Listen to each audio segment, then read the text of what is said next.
going out.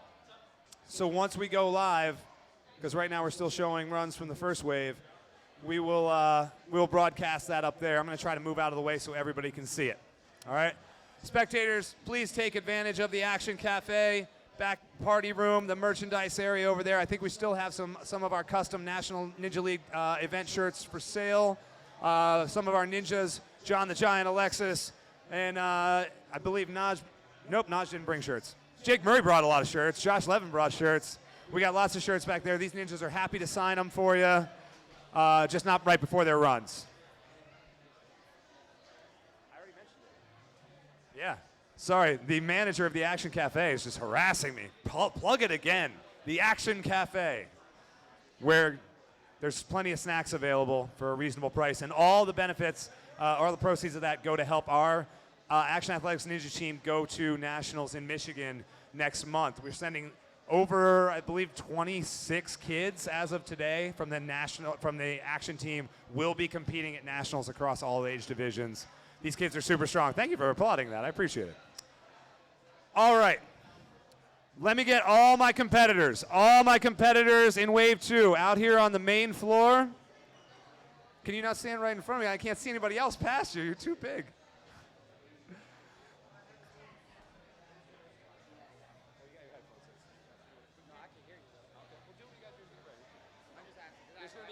There's going to be a couple of little changes, just some things safety-wise that we want to just draw your attention to. You're the first runner, so do what you got to do. You're going to do what you got to do to get ready.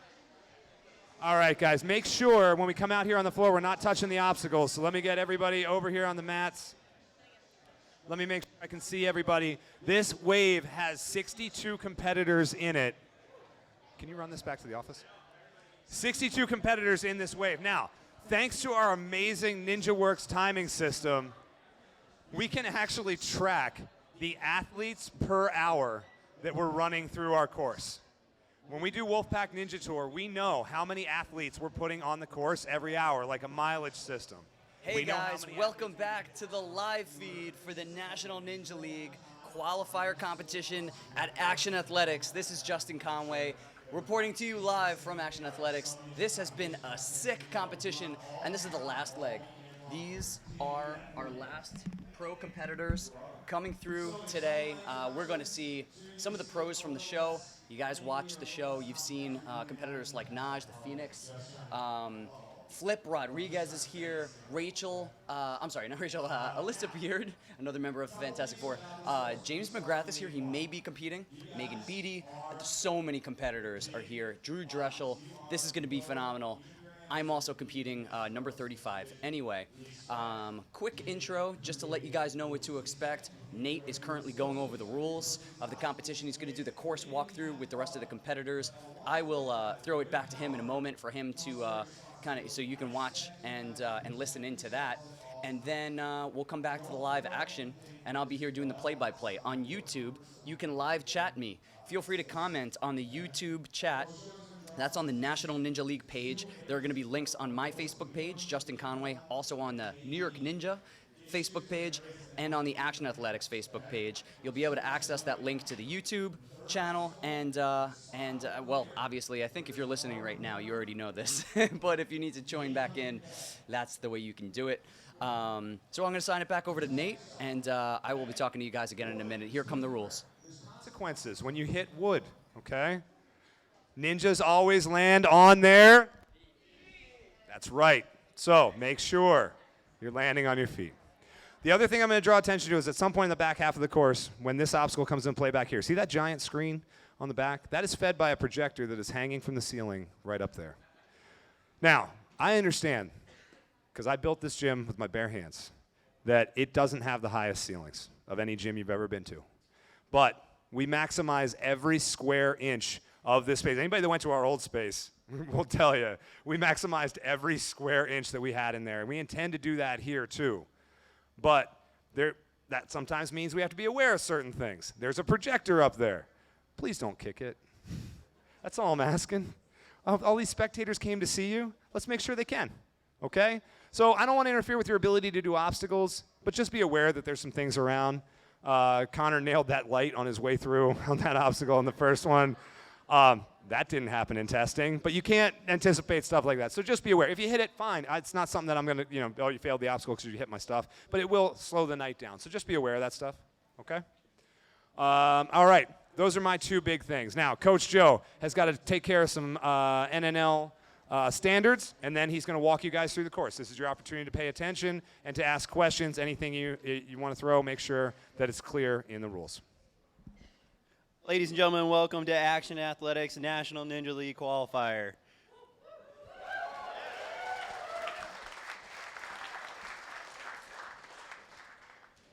Some general National Ninja League rules. You will attempt to complete a series of obstacles to make it the furthest, the fastest. Each obstacle has a point in which you will start and which you will end, and that will be the completion for that obstacle, which you will be scored from. The course is made up of 11 obstacles, which will test your ability to balance, upper body strength, your agility. You have 2 minutes and 45 seconds to complete this course. In the event of timing out, your course run is over, and your score will be from your last completed obstacle. Thank you. Thank you, Noah. 3 minutes and 15 seconds is your course time.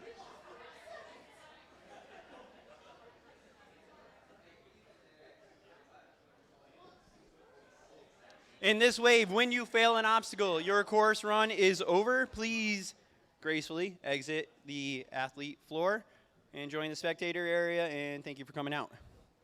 The top 3 men and the top 3 women will be awarded prizes and will qualify for the National Ninja League Finals in March. If the top 3 finishers have already qualified for the National Ninja League Finals, the qualifier spots will bump out. So if all 3 of the top 3 spots have already qualified, spots 4, 5, and 6 will qualify for the national finals. If 4, 5, and 6 have already also qualified for the national finals, 7, 8, 9, so on and so forth. If you need further explanation, Noah will explain it to you later. My name's Joe Dubuque. I will be the head course judge. I will be making the clear calls and the fail calls. I will be aided by Connor Claffey and Angel Nino. That's all you need to know about that. You will be allowed to have 1 person or a coach on the floor while you run. Pretty straightforward. We're going to get onto the course rules. So we're going to turn our attention over here.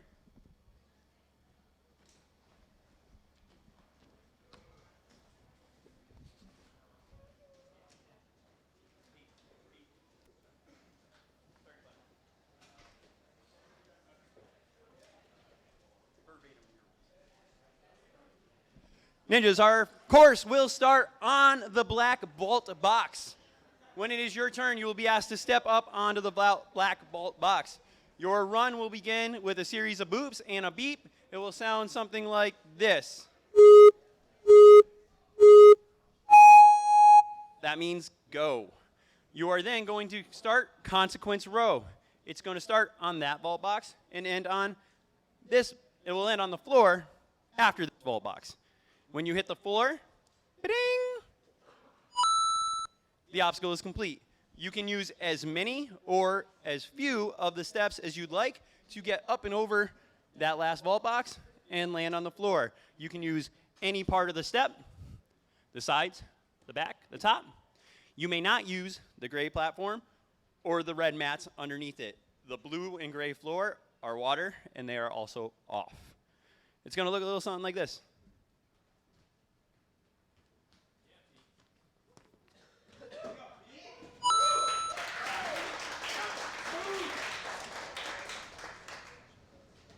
The step that is on the red platform, if you stack it too hard, will go. That's on you. The obstacle is complete when you land on the blue floor and proceed to the second obstacle. John.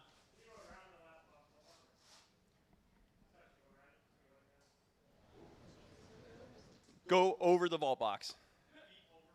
Go over the vault box. If you side vault it and your feet aren't over the top, I'm not going to call you out. But if you're just one-handing,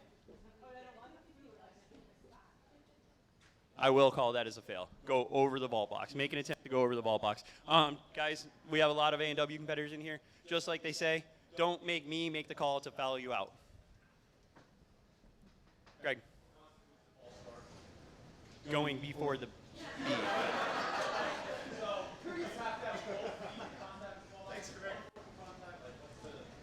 You're going to start in a standing or squatting position on top of that ball box. You can start with your bum on it. I don't care. Just you have to be on top of the vault box. Boop, boop, boop, beep. Then you can go.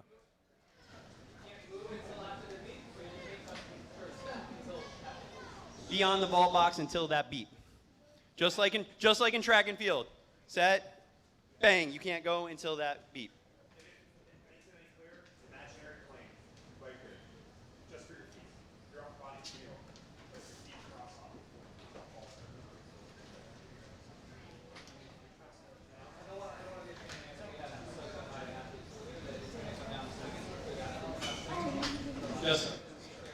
Just like track and field, if you're going before the gun, it's a false start.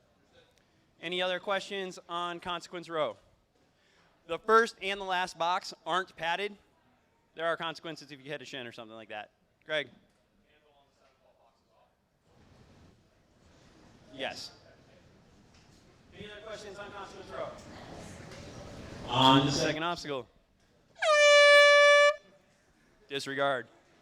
You will travel from the floor to the gray box where Peter is standing. Ninjas, we are going to use the 3 rolling barrels to travel from that gray box to this orange mat. The wall is on for your hands. You may not use your feet or back or chest on the wall. Hands, elbows, no body, no feet. All right. The stanchions that hold the barrels together are also off. Incidental contact, I'm going to let go. But if you guys are striding across the top of the stanchions, that will be a disqualification. Don't make me make that call. We're going to show you 2 demonstrations. Peter. Clear. Coach Jess.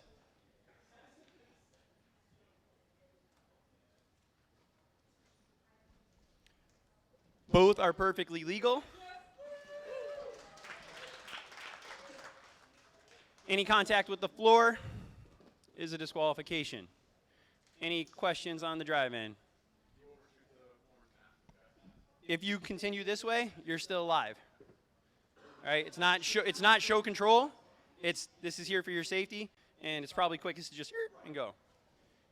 Any other questions? Yep, you may use that mat. Hands on the wall. Hands on the barrel. Right? Any other questions on consequence row, the drive-in? From here, we are going to go to our second obstacle. Ninjas, this is third obstacle. Ninjas, for those of you guys who are going to be moving really quick, guys and girls, there's a trampoline, there's a floor, there's 2 or 3 different mats before you get there. Just take a look at it and be aware. Our third obstacle is going to start up on the blue hockey puck. You can get from this orange mat to that blue hockey puck any way you like. Once you're here and you hear the ding, you're going. If it's going to be a foul, right?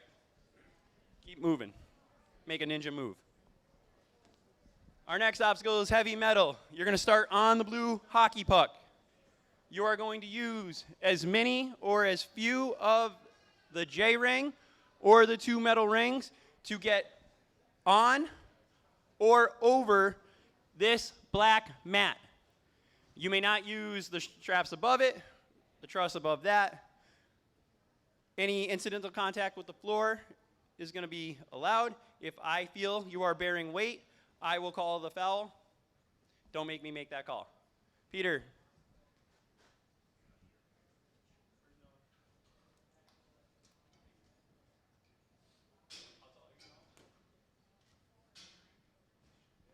That's a clear. Just so you can see it, Noah is 4'9" for our shorter competitors. Hey, yeah.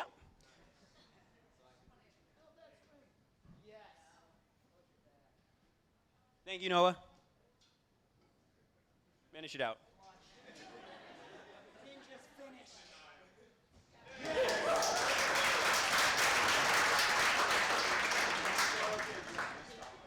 Ninjas, from the orange mat, start on this. You don't have to stop by any means. And continue through, on, or over the black mat. Anybody else? These mats do have Velcro on the bottom of them, but I mean, they'll hold down. Don't expect if you push back here that it's not going to react. Okay? Be centered on it. Anybody? Derek. You can use as many or as few as you'd like. Anybody else? Cool, moving on.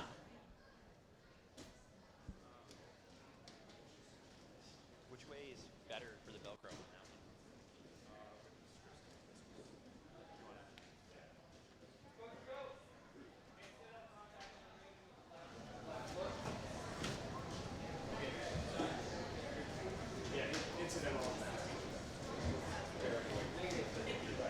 Ninjas, when you're coming through heavy metal, the rings and the J-hook, incidental contact on the black or blue mat, I'm going to allow, but if you're bearing weight or I feel you're bearing weight, I'm going to call it a foul and a disqualification. Does that answer your question?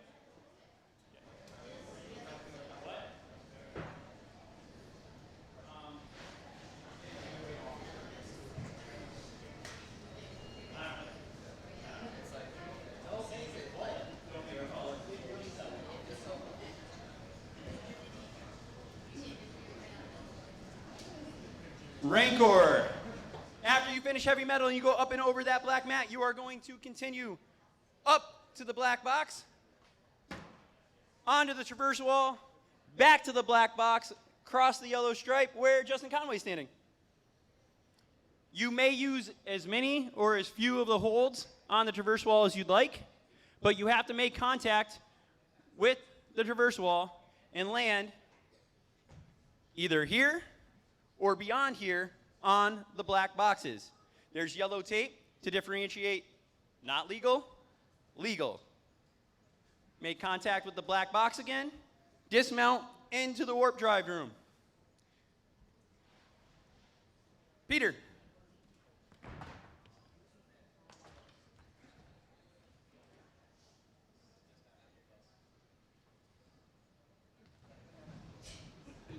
Clear. Now, if you come back to the black boxes and you come over here, that's like using the stanchion. That is a foul and a disqualification. Do I have any other questions on the Rancor? You must return to the black box. Yes. That yellow tape, you use the yellow tape as your out of bounds line. All right, if you're here, I'm not going to call you out, but if you're on this lady's lap, no, you can take as many tries to get up and over this wall as you'd like. You do have a time limit. Jeremy. I'm going to talk about that in a second. Greg. You can use any, all, or none of those holds on that gray wall. But you have to use that gray wall to get back over to this black box.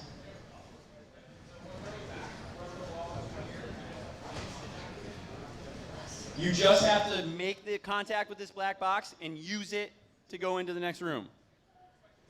Question. Any point after this yellow stripe right here, as we go into the next obstacle, just take a peek. There's a yellow stripe right where the angles change. Any point past here, you have to use some way to go forward. The blue floor in between here is all off. That's water. You may. Any way you want to get from this black box to that gray wall, you can use this side or the top. Yeah. Obstacle is complete when you land past the yellow stripe in the warp wall room. Greg.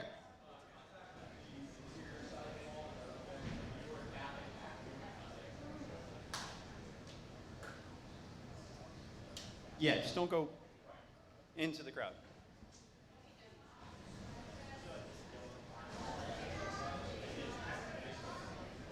Ninjas, right where Enoch is standing, Enoch, get tall. That's your get past line to complete the obstacle. You'll see it as you go into the warp wall room. Couple things I want you guys to think about. I'm just under 6 feet tall. That HVAC's right here. Nobody's hit it yet. Just letting you know it's there. Where Coach Connor is standing, that is brick wall. It's kind of unforgiving. You'll bend, it won't. Any other questions on the Rancor? You can use that wall to keep you in play. Just, you don't, it won't bend, you will. Any other questions on that? All right, moving on into the warp wall room. Let's see how many people we can clam in that room.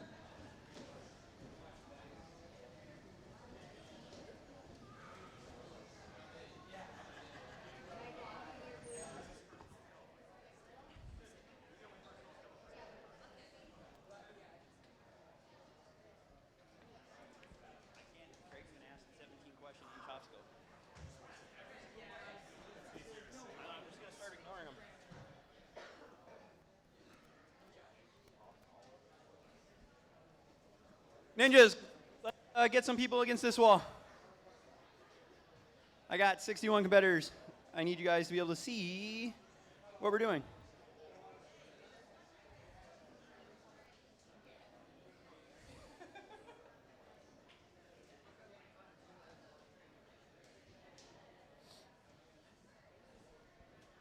All right, anybody that's competing, everybody can see? You're good? Ninjas, welcome to the Warp Drive. After you complete the Rancor by crossing that yellow stripe and landing over here onto the black floor, you are then going to come into the Warp Drive. You may grab the rope on the way up to the black box, but you are going to start on the black box. You are going to try to use all 4 walls to make it to this wall, pipe, and continue on to the next obstacle.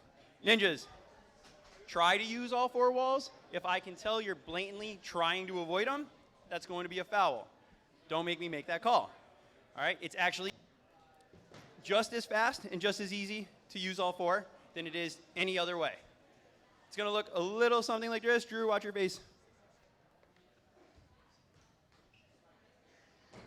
Whoa, Peter.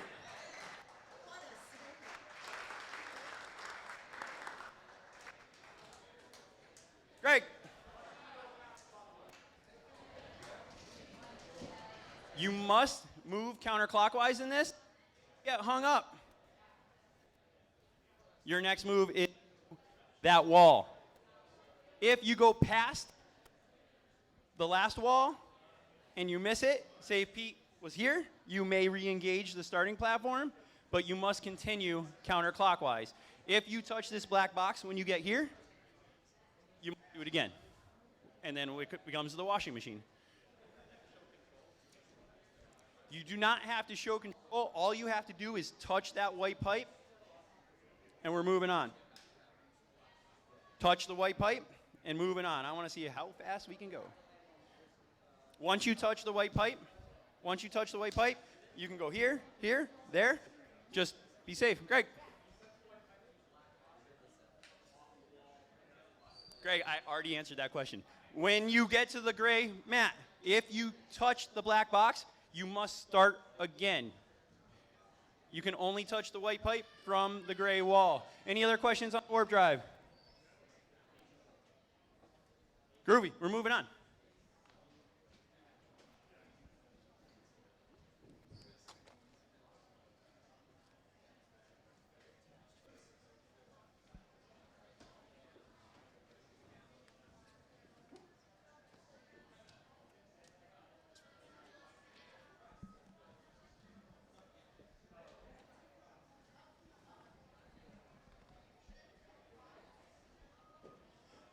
Ninjas, the next obstacle is the jumping spider. After you complete the Warp Drive and you hear the ding of the completed obstacle, you are going to continue down this alleyway. You are going to use this trampoline to wedge yourself into the jumping spider. The jumping spider is complete when you grab the gray-silver bar up on the pipe slider. The black bar next to it is a disqualification. It's a black bar with blue tape on it. I'm probably going to remind you when you get there, but I've said it already. That black bar with the blue tape on it is a disqualification.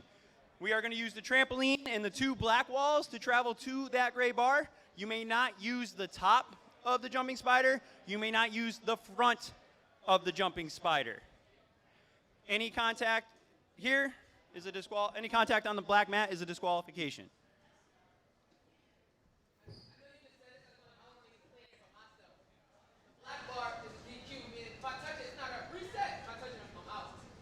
Yes. That's a safety thing more than anything. There's wires and cables up there for the GoPro mount. Don't touch that bar. If it's incidental, if you hit it with your head while you're leaning for the gray bar, I'm not going to call it, but don't. Yeah, Ninja, stay away from it. All right. Any other questions on the jumping spider? Yep. You can test the trampoline as many times as you'd like. There is a time limit. We're not there yet. Okay. This obstacle is complete when we touch the silver slider bar. Any other questions on the jumping spider? Groovy. Where's Pete? Come on, Pete. Clear. Pete, stay there. The next obstacle is pipe time. We are going to use that silver slider bar to travel down to that black bar. Use that black bar to then dismount to that orange mat. Peter, go ahead.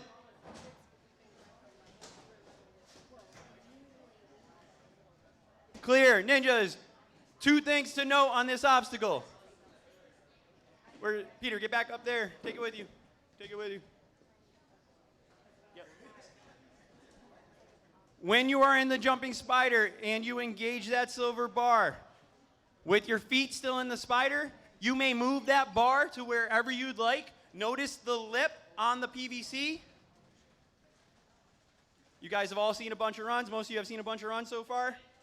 You may keep your feet and you may move it forward before going. You can re-engage the black part of the jumping spider at any point. Not the blue, that's that front white, the blue white part that we talked about in the jumping spider, right? Any other questions on the pipe slider?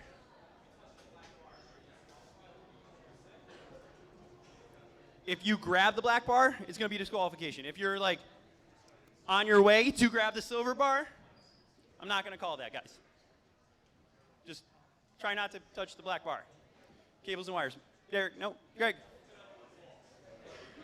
What wall? The white wall? Incidental. Don't use it to your advantage. Don't make me make that call. It'd be really odd if you were there.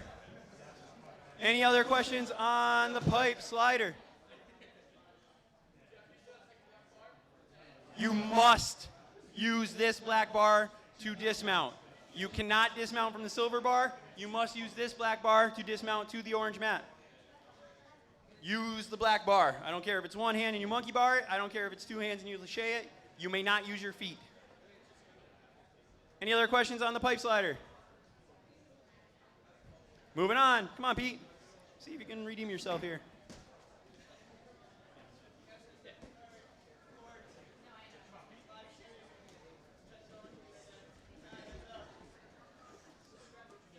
Ninjas, please be aware of the blue cord over here. Thank you. The next obstacle is the juicer. After you complete the pipe slider, you hit the orange mat and you dismount to the gray floor. You may then do the juicer. You cannot do the juicer from the orange mat. You must be on the floor first and then go up and over the juicer. We are not going to use the sides and we are not going to use the black platform it is built out of. Those are disqualifications. Peter, show them how it's done. Good job, Pete.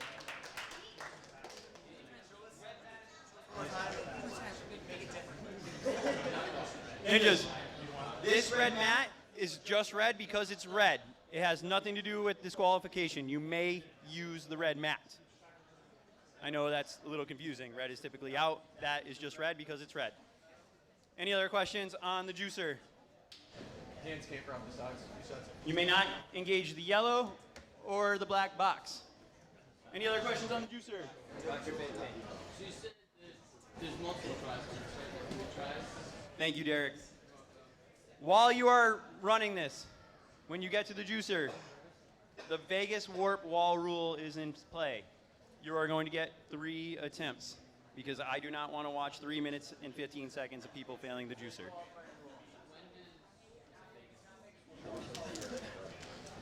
When does Yes. the next attempt begin? You make contact with the red? When you make contact with the black barrel, you are going to get 3 attempts on the juicer. Once you make contact with the barrels, that is an attempt. So as soon as you're not in contact with the barrels anymore, you're on to your second. Correct. If you make contact multiple times on the way down, that's still 1 attempt.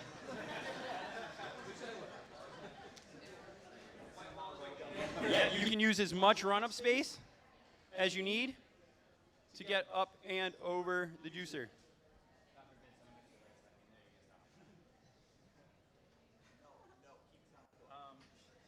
I think we're gonna have I'm just saying don't get your legs stuck. Don't get your legs stuck in the juicer. It hasn't happened yet.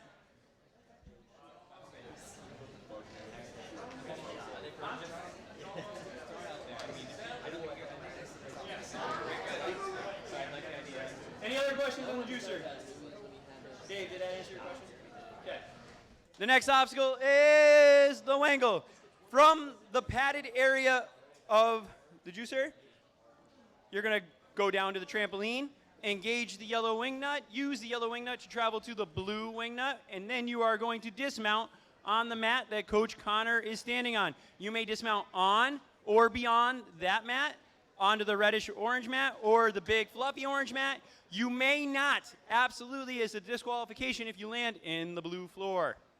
You have to go on the black box or beyond the black box to the orange or orange mat. That might be red, I'm colorblind, so. You do not have to engage the trampoline from the box. You may jump down to the trampoline, then go. Peter.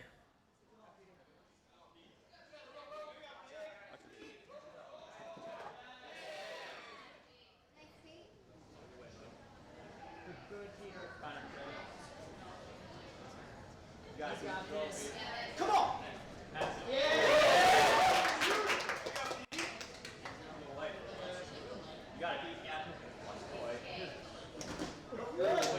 He did not touch the blue floor. That's clear. Bing! Ninjas! Just like Coach Nate said at the beginning, be aware of the projector, the speaker, the HVAC, all that fun stuff up there. Now, on the wingnuts, there are 2 handholds.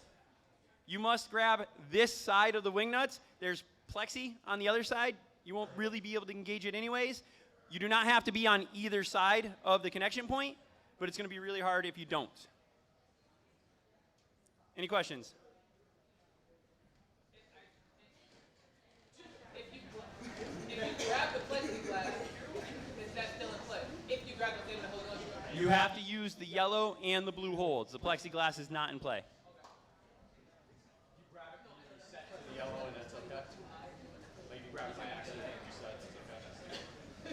No. You got to use the yellow and blue holds. Guys, here's what I'm going to tell you about the plexiglass, okay? I love Lucio, I love Monstro holds. When we got this plexiglass in, it was straight off the factory edge. It was razor sharp. When you go to grab it, it'll slice your fingers up. We've dremeled it down to take those edges off, but it can still cut you, okay? It's not going to, don't be worried, it's not razor, you know, but if you're up there, you're giving it everything you got, and you're holding on to that plexiglass with all your body weight and your G-force, you're going to do 2 things. You're either going to cut your fingers pretty bad, or you're going to break my plexiglass. Please don't do either one. Either grab the yellow or grab the blue. If it's incidental, you grab it, you can pull it off. Awesome, that's an amazing ninja move. And we won't call you out on it if it's incidental. But if you're hanging on by just the plexiglass, don't do that. It's not going to work out well for anybody. Ninjas, you must use both hands on both wingnuts. John.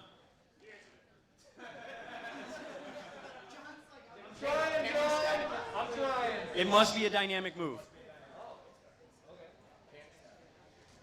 Any other questions on the wingnuts?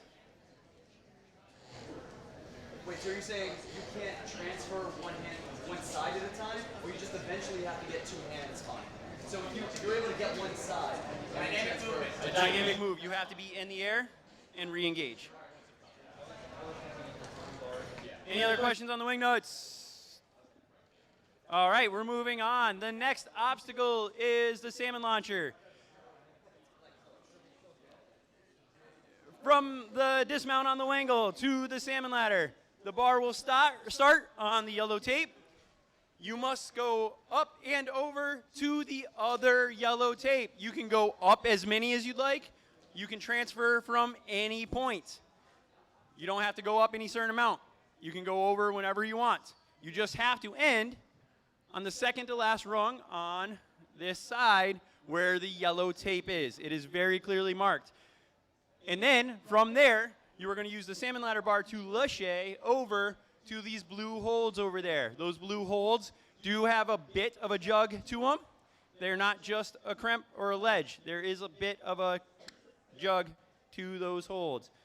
We're going to do the demo. This obstacle is complete when you touch the blue cannonball. Not when you catch, when you touch. This obstacle is complete. Come on, Peter.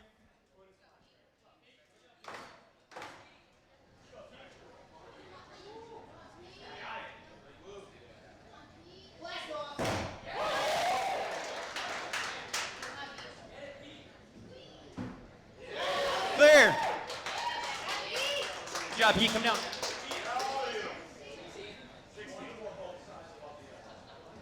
One side above the yellow. It is a tricky lache, so just be safe. Any other questions on the salmon launcher? Yep. You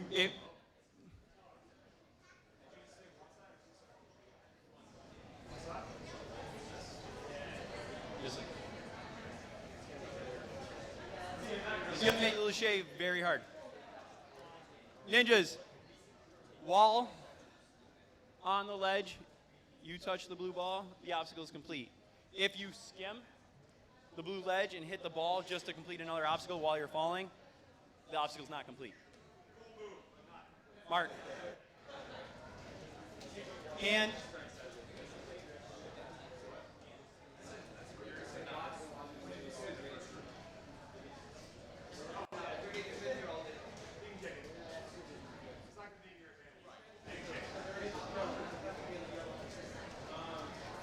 you can transfer. If you do go over, you can transfer. It's going to make it harder. Any other questions on the salmon launcher? Can you lache straight from the bar to the hole? Cannonball? Skim time? What are you, Batman? You have to catch. You have to use the ledge to get to the cannonball. Any other questions on the salmon launcher? Drew. Yes. Are we allowed to ask you to maximally move? If John's very large and his knees are medium. Great question.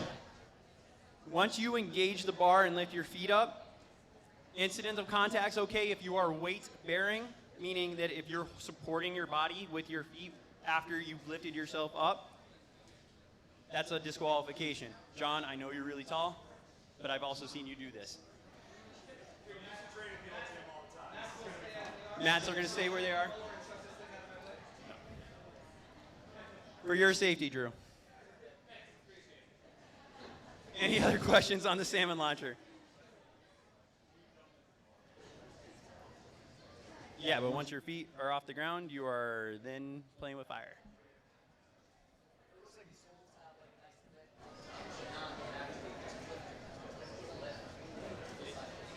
Ninjas that are familiar with the limiter holds. It's the limiter hold. Turn this way. There's a bit of a lip. It's not a huge jug, but it's enough to be friendly.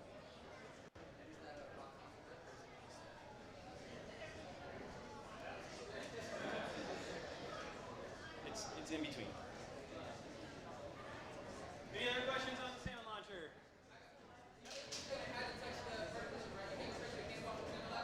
Yes, you have to engage the vertical limit to get to the cannonball. Any other questions? Ninjas, yep. Ninjas, after you engage the cannonball, you are staying up, and you are then going to travel to the circuit board using the 2 cannonball holds. You may not use the metal above that, the carabiner above that, or the strap above that. You are then going to engage the 2 handles, and only the 2 handles, not the yellow board or the silver bar above it or the blue part above it, just the wooden handles. And you are going to use the 2 handles to travel down the circuit board. Both handles work in every hole. You are going to use as many or as few of the holes as you want to travel to the top devil step. Once you touch that top devil step, the circuit board is complete.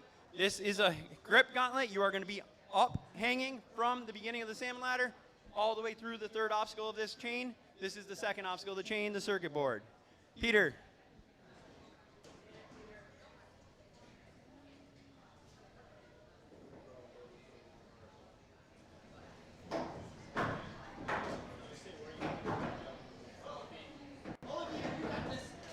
This obstacle is complete when you touch the top devil step.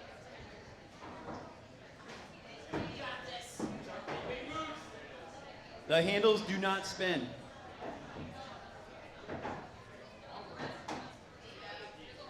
Whoa, Peter! Connor!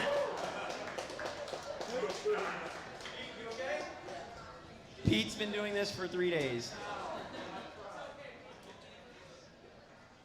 And he's 15 years old. I was trying to help you, Pete.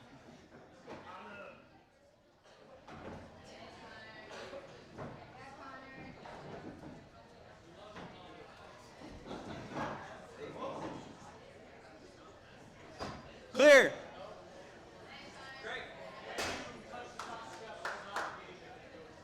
Once you touch the top step, the circuit board is complete. You may hang and shake out from those handles. You completed the circuit board, time's running out. Any other questions on the circuit board? Awesome. Drew. You may touch that top devil step whenever you can reach it to complete the circuit board.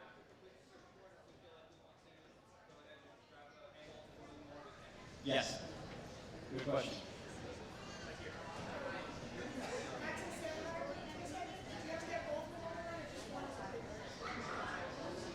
Any other questions on the circuit board?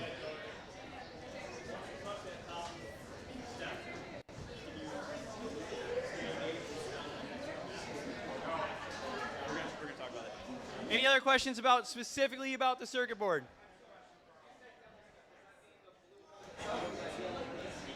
The yellow piece. Once you touch the yellow piece, not the blue part below it, the yellow show. The yellow or the hold on top. The step part, not the part that holds the step. Good question. Anybody else about the circuit board? Connor, back up there. I'll explain while you go. I'll explain. From the circuit board, you are then going to do the devil's drop.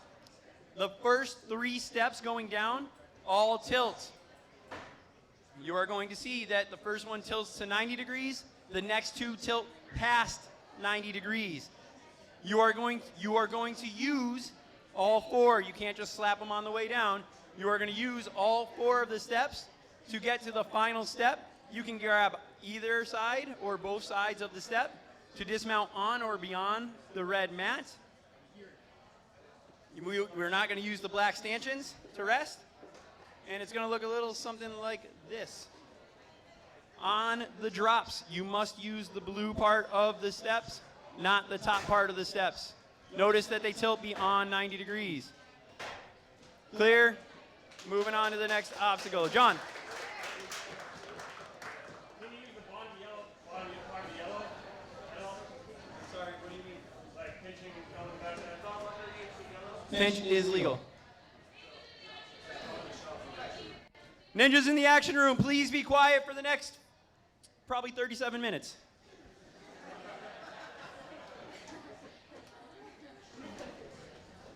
You have to stay under. You can't engage the opposite side of it. Sorry. Here is good. Not good. Josh.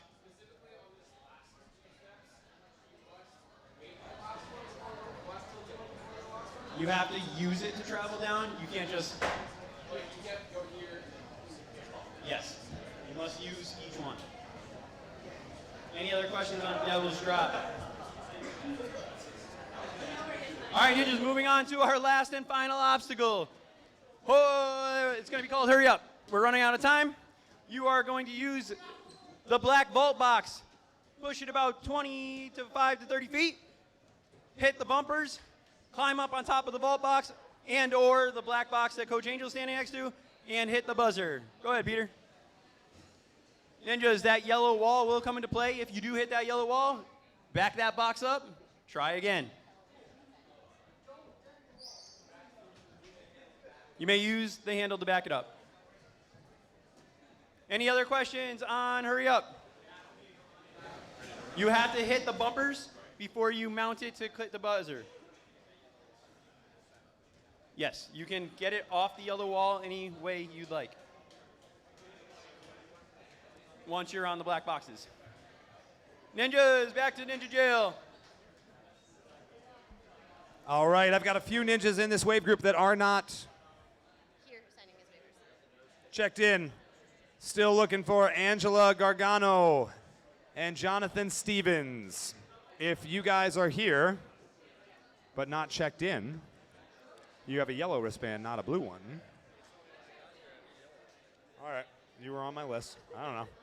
I was just handed a list. Good to see you guys. You can use it anywhere on the course. Yep. Nope, you bring your own. Yep. Called, are they here? They're here. Both of them. Okay. They just came up and talked to me. Okay. John's here, Angela's here. Yeah. Do they have bracelets? Yeah, Jonathan had a yellow bracelet and Angela had a blue one. Why didn't if he had a yellow one? Never. He said that the yellow one was fine.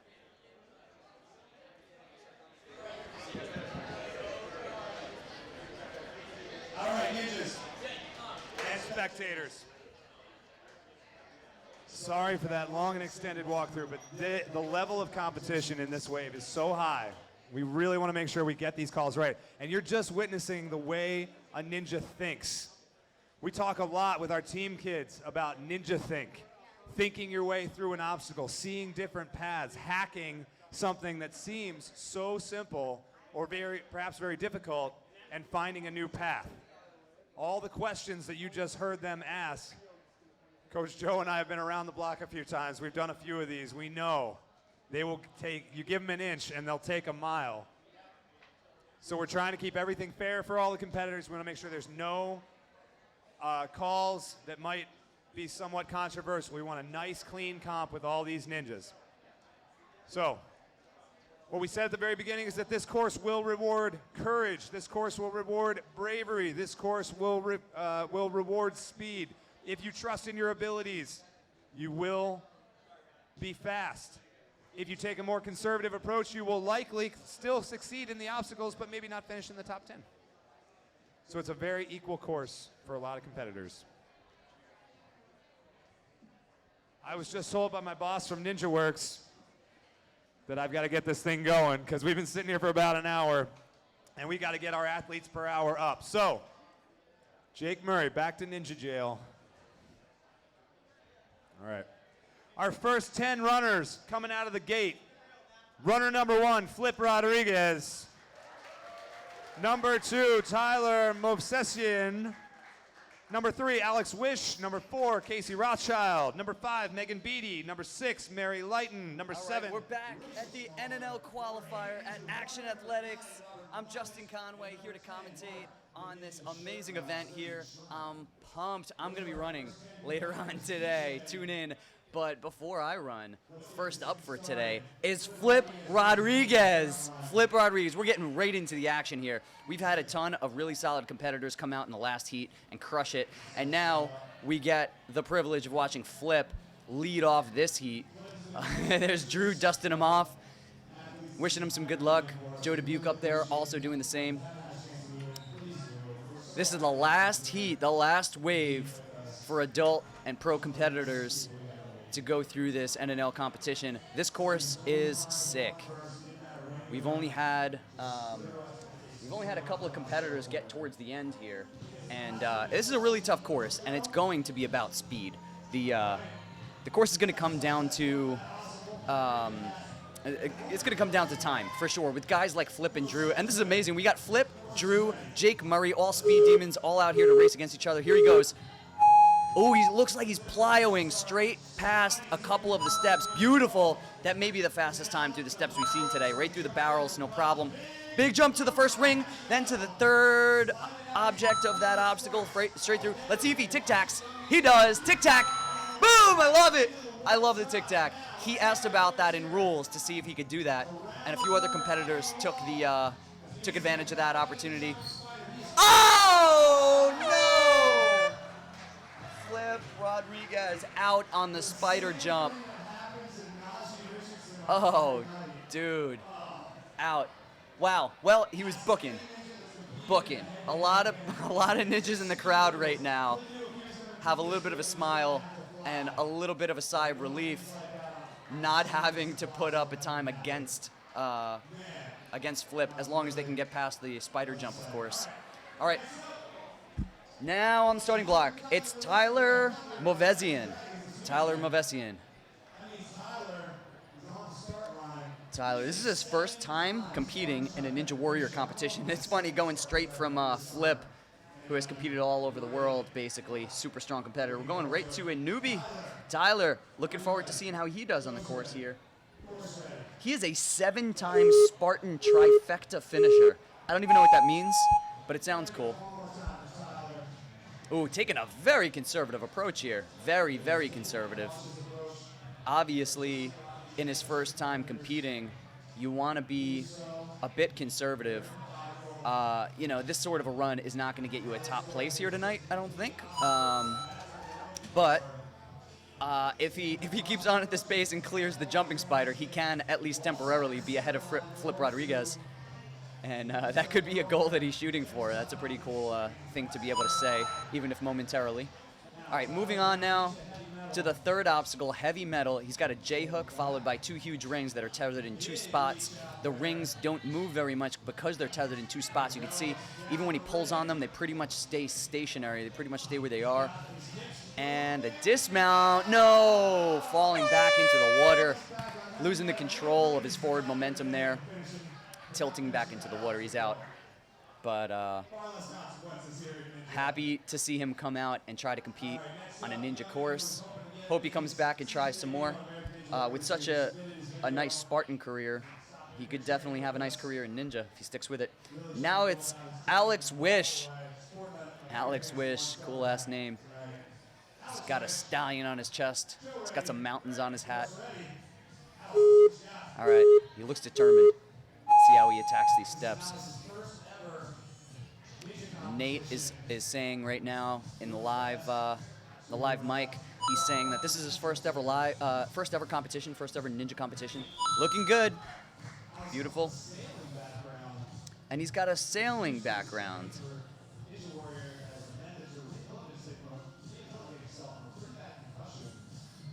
And so he's getting over a while back. He had a bad concussion.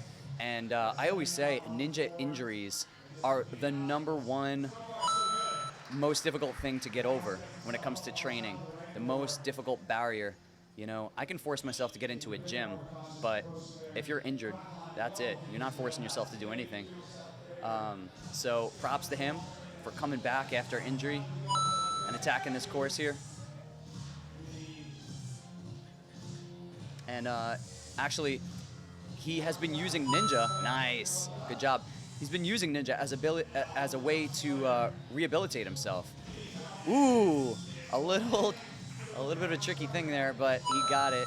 He made it happen. All right, so now the bar set. I've been saying this all day and since yesterday as well. Setting that bar, it could take a second or two, and it's going to make a difference if you're able to set that bar quickly. Nice, nice up the barrels.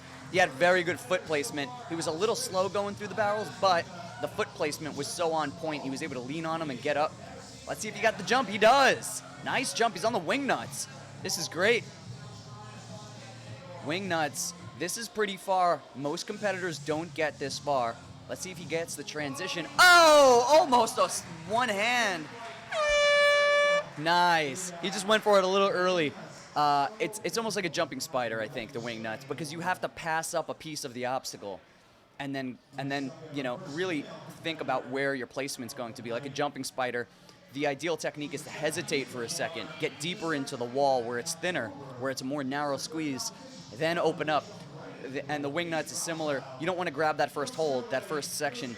You need to get your right hand all the way to the other side and allow both your hands to sink in. This is Casey Rothschild. Let's see how Casey does. Looking pretty good here on the steps, going through pretty quickly.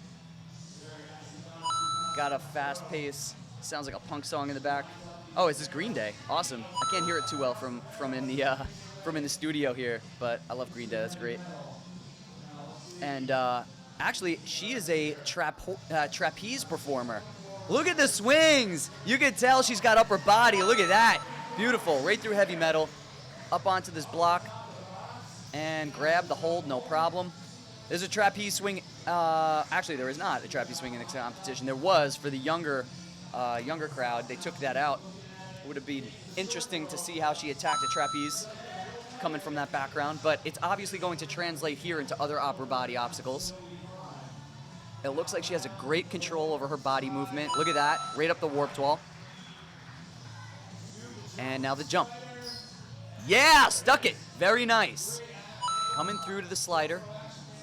This is an uphill slider. For those of you who have not tuned in yet, this pipe slider right here, it's on a PVC track that is going uphill. So it's hard to tell, but you're fighting against gravity. That bar wants to slip backwards. So that was impressive. That was an efficient run through that. Not an efficient run against the barrel. She basically bounced off of the juicer.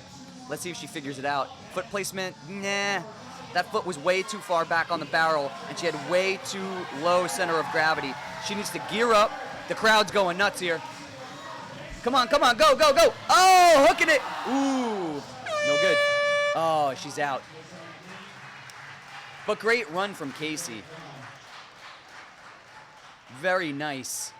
Solid run, especially from, and we have another female competitor, a few more female competitors coming up. This is going to be a nice block of female competitors that can all take notice of what each other are doing, take note to what each other are doing on the course, and compete against each other. It's great when you have beta from people that are like similar size, similar stature, similar skill. This is Megan Beatty. Megan is a competitor from the show. She's a strong athlete from, I believe, Connecticut. I know Megan, she's cool. She's been training for a while now. Here come the barrels. Nice run. Now onto heavy metal. Big spanning moves here. All right, having to readjust her hands. Nice. Making good moves. Beautiful. That's the way to dismount. That's it. That's commitment to your move. That's confidence in your move. Other people may need an additional swing. Megan knows well enough how to throw her body. Ooh, a little close to the water there, but she's clear. Going into warp drive. I love this obstacle. When I first saw this in the kids competition yesterday, I was flipping out. I love this obstacle. You're using 4 warped walls for this obstacle to get to the top there. She got it. Little spin maneuver, looking good. And then into the jumping spider. Big jump. Nice, she's got it. Going right through. Megan Beatty and I used to train at GCA quite often when Louis Mosso had his program up there. Beautiful, look at that movement. Great technique, nice dismount. And so up there, they had a jumping spider. So that's where I got a good amount of practice on jumping spider. And I know Megan did too, you could see it. She did really well through it. And this is another obstacle that was at GCA. They call it the juicer here. Interesting to see that she didn't approach it the right way, because I believe she has practiced on a similar obstacle in the past, but this is the type of obstacle that requires really good foot placement, technique, and dedication. You need to have forward momentum and energy. You need your breath. It's like a warped wall. And she's not getting that foot placement. She's keeping her feet low and using her hands too much at the top. I feel like I want to run out there and start coaching her. She needs to stick her foot deep in between the first and second barrel. That was better. That was it. That was it. Push, push, push. Come on. She's got the second one wedged. Yes! There it is. Megan Beattie. Yes! Figuring it out. That's it. I like to think she heard me here in the booth. She made it happen. She's asking for time. She's a little tired. She doesn't want to go if she doesn't have to.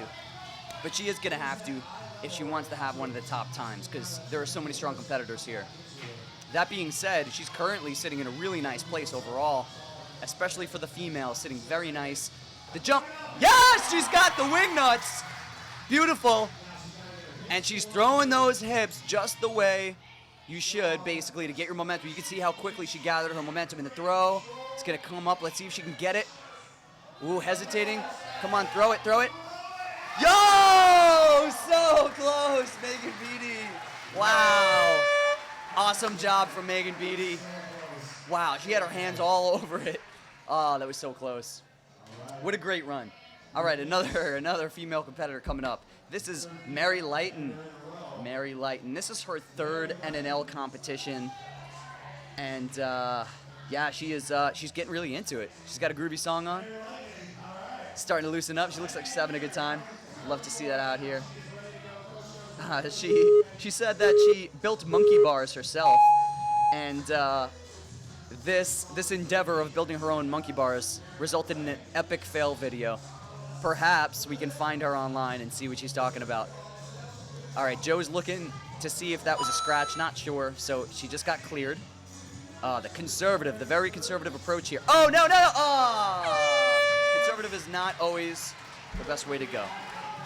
Out because her feet just started to slide to the outside of the barrel. And that's it.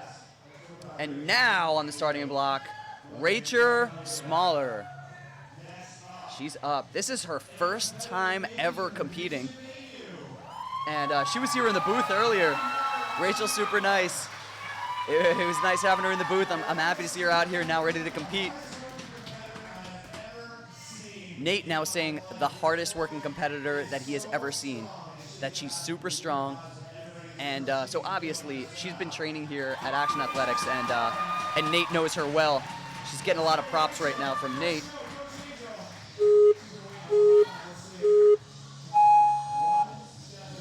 Awesome, all right. Making her way through. Oh, leaning back a little too far.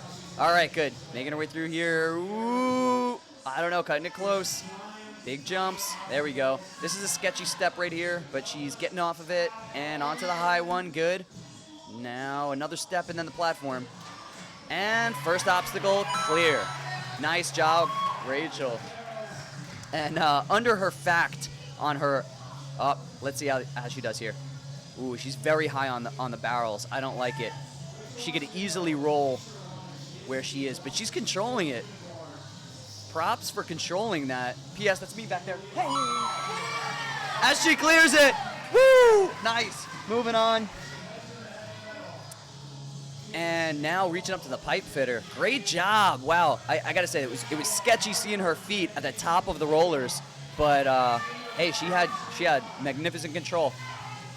All right, let's see that strength that Nate was talking about. Swinging her body.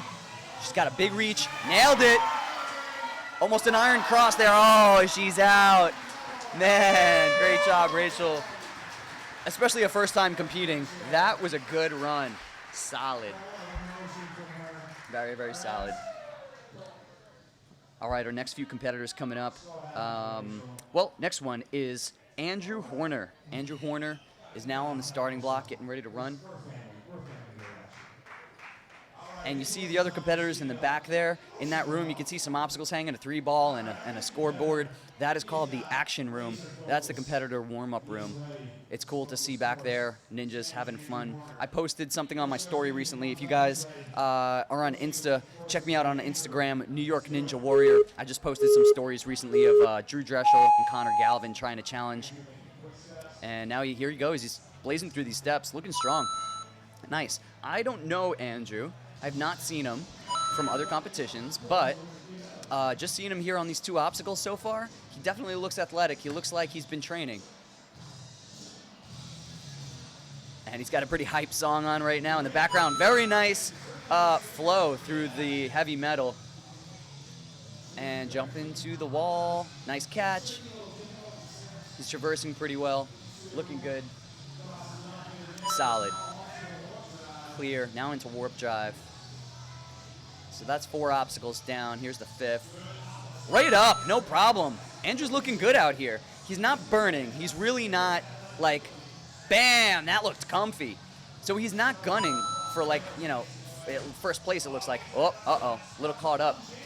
But he's slow and consistent. I wouldn't even say slow. He's just consistent through the course. He's like a conservative approach, and it's paying off so far. Up and over, no problem. I wonder if that also means that he has more breath. It looks like he's not too out of breath right now, which is great. I think Nate said he's got about 2 minutes left, which is great. Nice. He's in really good shape right now. All right, getting his momentum going slowly but surely. I do want to start to see a little bit of a sense of urgency here because although he does have time to make a top, yes! Awesome grab! To make one of the top places, you really got to book. Nice. Look at that. 2 swings, and he redirected his momentum, his energy, and was able to dismount forward. I've seen other ninjas get hung up there, start to do somewhat of a circle, spiral, hard to stop moving left and right when you've started that momentum. He was able to correct it with 2 swings and dismount quickly. Really seeing a good run here from Andrew. I wonder where he trains. If anybody knows Andrew on the live board, so we're on the YouTube live channel right now. If you're on the live chat, if you know Andrew, tell me where he trains. Oh, mistake on the Salmon. Jeez. Coach stepping in, make sure he's all right. Oh, Flip. Flip holding his heart. Apparently, that was a sketchy fall. There was he was on the edge. So the bar was on the edge.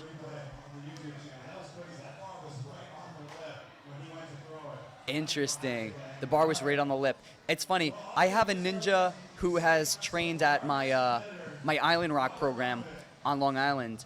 Who there's the Get RX'd. Look at this dude dancing up here. It's Robert Moffat. Long story short, this little ninja has gotten the bar hooked on that little tiny piece of metal on the salmon ladder numerous times. I haven't seen it from anybody else. It's crazy what can happen sometimes. Robert making his way through and having fun with it. Got his party song blazing in the background. All right, very conservative through this. I'm gonna dance in the background. All right, Robert moving on to the 3rd obstacle. It's the heavy metal. Nice arm movements here. That was nice. Good job right there. Nice flow. Attacking that box. Obviously got a little bit of the parkours in him. Looking pretty good across this wall. Obviously not as efficient as the tic-tac technique, but hey, to take a conservative approach, and if it only takes that much time, like Robert just went across, that's pretty good. Oh, not making the last wall. That is going to hurt his time. And now he's got to gather momentum again. Try to get it the right way. Uh-oh. So his body is turned towards the audience. You see, we'll see if he corrects it here. But the last 2 attempts, his body was turned towards the audience. He really needs to circle his hips towards the wall. He needs to change his direction. Ah, there it goes. That way was a much better approach. And he was able to make it work. But now he's out of breath. Taking his time. Getting a little encouragement from Enoch back there. Got the spider jump coming up.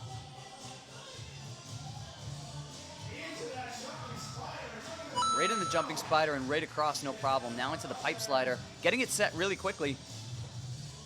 And right to that end bar. It's got the bar. The dismount coming up. Beautiful. All right. Robert's looking strong. He is, at a very, again, kind of conservative pace like previous competitors that we've seen. Oh, tricky. That was interesting to watch there. He almost had it. So you need your breath for this. I've been saying it the whole time. This is very much like the warped wall. You need wind in your lungs. You need gas in the tank in order to get up these barrels, this juicer. Nice, there he goes. So it's good to take a deep breath before you attack it. You'll see a lot of competitors pause there for a minute. And that is smart if you need it. All right, eyeing this up. Big jump. Got it, nice. He's a bigger competitor, so I imagine that tramp is kind of friendly to him. But this sideways Lachey, let's see how he, oh, he went for the one side. So I was just saying how, you know, before, you don't want to go out that first side of the Wingnut. You need to hesitate for a second, grab that second side of the Wingnut so that you have a confident grab. Yeah, out on the Wingnuts, but a great run from Robert. Now, it's Mark Schreim on the starting platform. He is an A&W competitor from seasons 8 and 9, and he's been doing Ninja for just about 1.5 years now. And with 1.5 years of experience, already 2 competitions on the show under the belt is pretty impressive. That's great. And his Instagram is at Ninja Surgeon. At Ninja Surgeon. He's a surgeon. He works in a hospital ship off the coast of Africa. So there's a ship off the coast of Africa, and he's the surgeon on that ship. That sounds pretty cool. I love hearing the varied backgrounds of our competitors.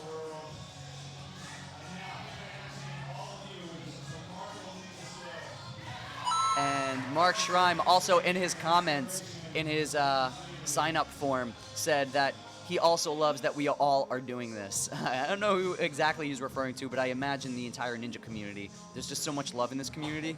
I say it all the time. I'm always, oh, wow! Good save. Look at this, spidering across. I think technically, there he goes. I was going to say, I think technically from there he could have proceeded past the yellow line because all you had to do was make contact with that black box. But he decided to go to the black box entirely. Oh, no, another save. Keeping his legs up. Good fight, yes! Wow. All right, you don't like to see ninjas in trouble, but damn, that's good TV.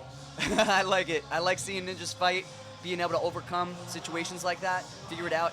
He's got to lean into the warped wall. Let's see if he figures it out now. Nope. Oh, man, and he's out. He was keeping his body back. If your chest is behind your hips, then there's no way you can run up a warped wall. You need to get your chest in front of your hips, or over your hips at least, so that you can run up. Huge competitor now on the starting block. Ladies and gentlemen, this is Josh Levin. He was in the studio yesterday. One of the most decorated rock climbers, as Nate was just saying out on the floor there. World-class climber. And one of the strongest ninjas out there. Competed last year in American Ninja Warrior. Super strong competitor. This could be one of our best runs of the night. I'm calling it also. This is another ninja I'm adding to my list of ninjas to watch. Super, super strong. It's got some epic music on in the background. Look at those moves. Great flow. Oh, hesitating. Wow, that is surprising. That is surprising. So I was talking to Josh over dinner last night, though, after the events, and he told me that he was just recovering from an injury.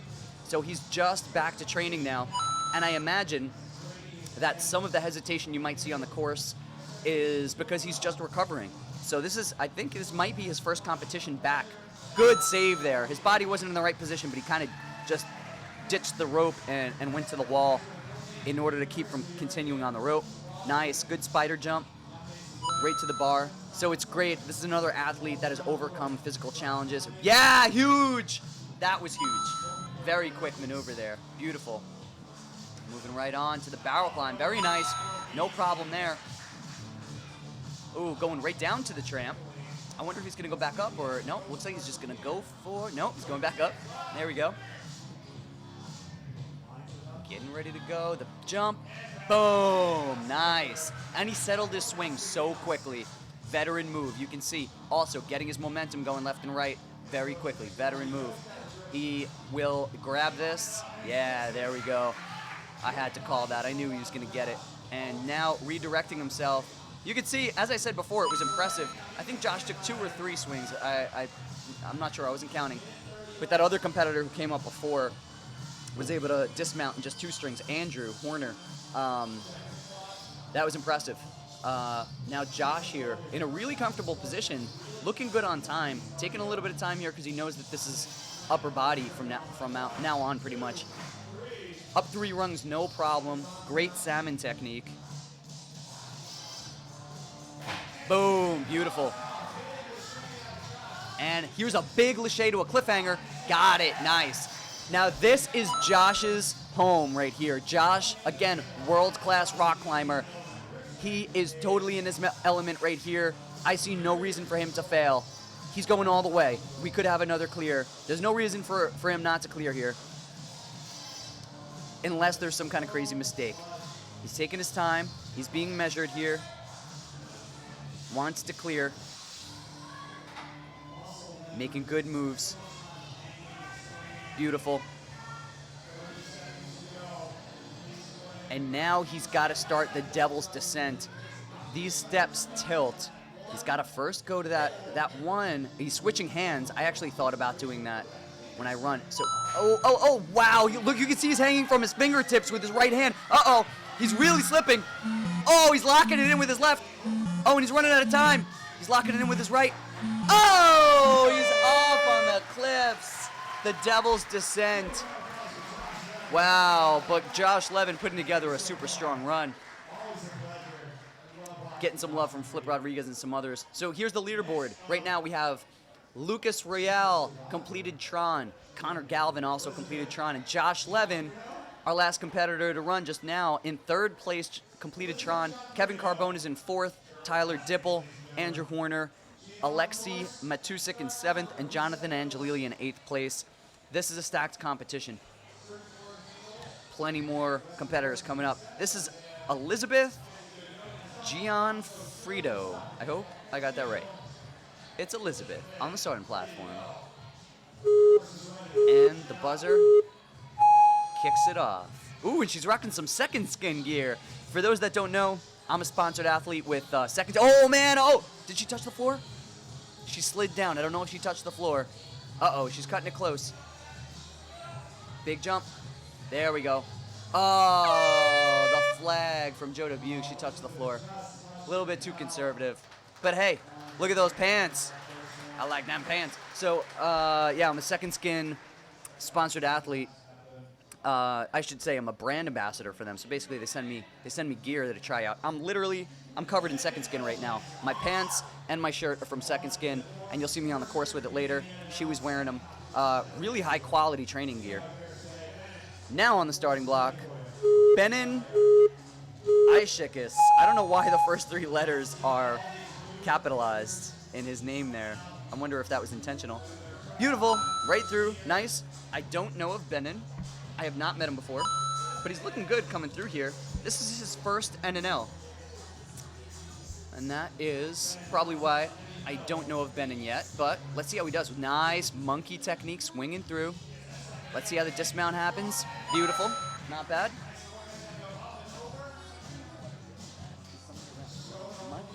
Dude, you want to fill it? You know where to go? All right. Jumping over to the rock holds. Looking good, traversing through here. Nice, he's got it. And grabbing the rope. Ooh, funny kind of looking jump. Oh, like he's doing like a frog jump using the rope. I like it. I like it. Interesting way to go through it. And a big jump into the spider. Into the spider walk and coming right across. Big move. I like that big move. But now he's hesitating. He's really got to move. The lâché to that bar probably was a little slower than if he would have monkeyed past it. This is his first NNL competition. I think he's doing amazing. Up the barrels, no problem. Nice. Impressive run for a first NNL. Woo! It was with the fingertips, but now he's got the chance to lock it in. He can get comfortable and start swinging. Getting ready to go to the second wingnut. Big swing. Got it! Woo! Wow, that was another close one. He's putting together a great run. Benin coming out of nowhere. Boom! Tying it all together. lacing these obstacles together to form a nice run.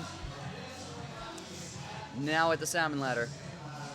He's got to go up and then transfer to the other side. He's hanging from it. There's one. He's not looking at home on the salmon ladder, but he's got two now. 3. There he goes. All right. He's got this approach where he doesn't quite make it look easy, but he makes it nonetheless. Hey, let's see if he gets this. Yes, he does. Now this is a big lâché. He's got a lâché all the way up to a cliffhanger. It's hard to see in the video, but it's back there. Let's see if he might peel out. Oh, I saw it coming. He had such a big backswing. He peeled out on the back. Yep, Jonathan Angelili went out like that earlier. Nate just announcing that. But solid run, especially for a first competition. Very, very strong. Really strong run. Okay, again, we're on the YouTube live stream, so there's a live chat. You could feel free to comment in here. We got a question, did Carbone go in the first heat? Yeah, just in case you didn't see it before. Well, let me announce, Jacob Gorin is now on the starting block, coming through. Jacob Gorin, looking good. Nice steps here. He's got some fun music on. Oh, very cautious approach. I don't know about this. Oh, as I hear from Nate in the live room, he's an ADHD scientist who plays the saxophone, and there's some saxophone playing in the back. ADHD scientist. APHD. Apologies. APHD. I don't know what that means. APHD. If anybody on the live chat knows what that means, let me know. APHD. I can't Google it right now because I'm watching ninjas. Awesome. And I just got some water. Woohoo! I'm super happy. All right. Thank you. He's looking pretty good on the score so far. He's fairly flowy, making it happen. Nice. There we go.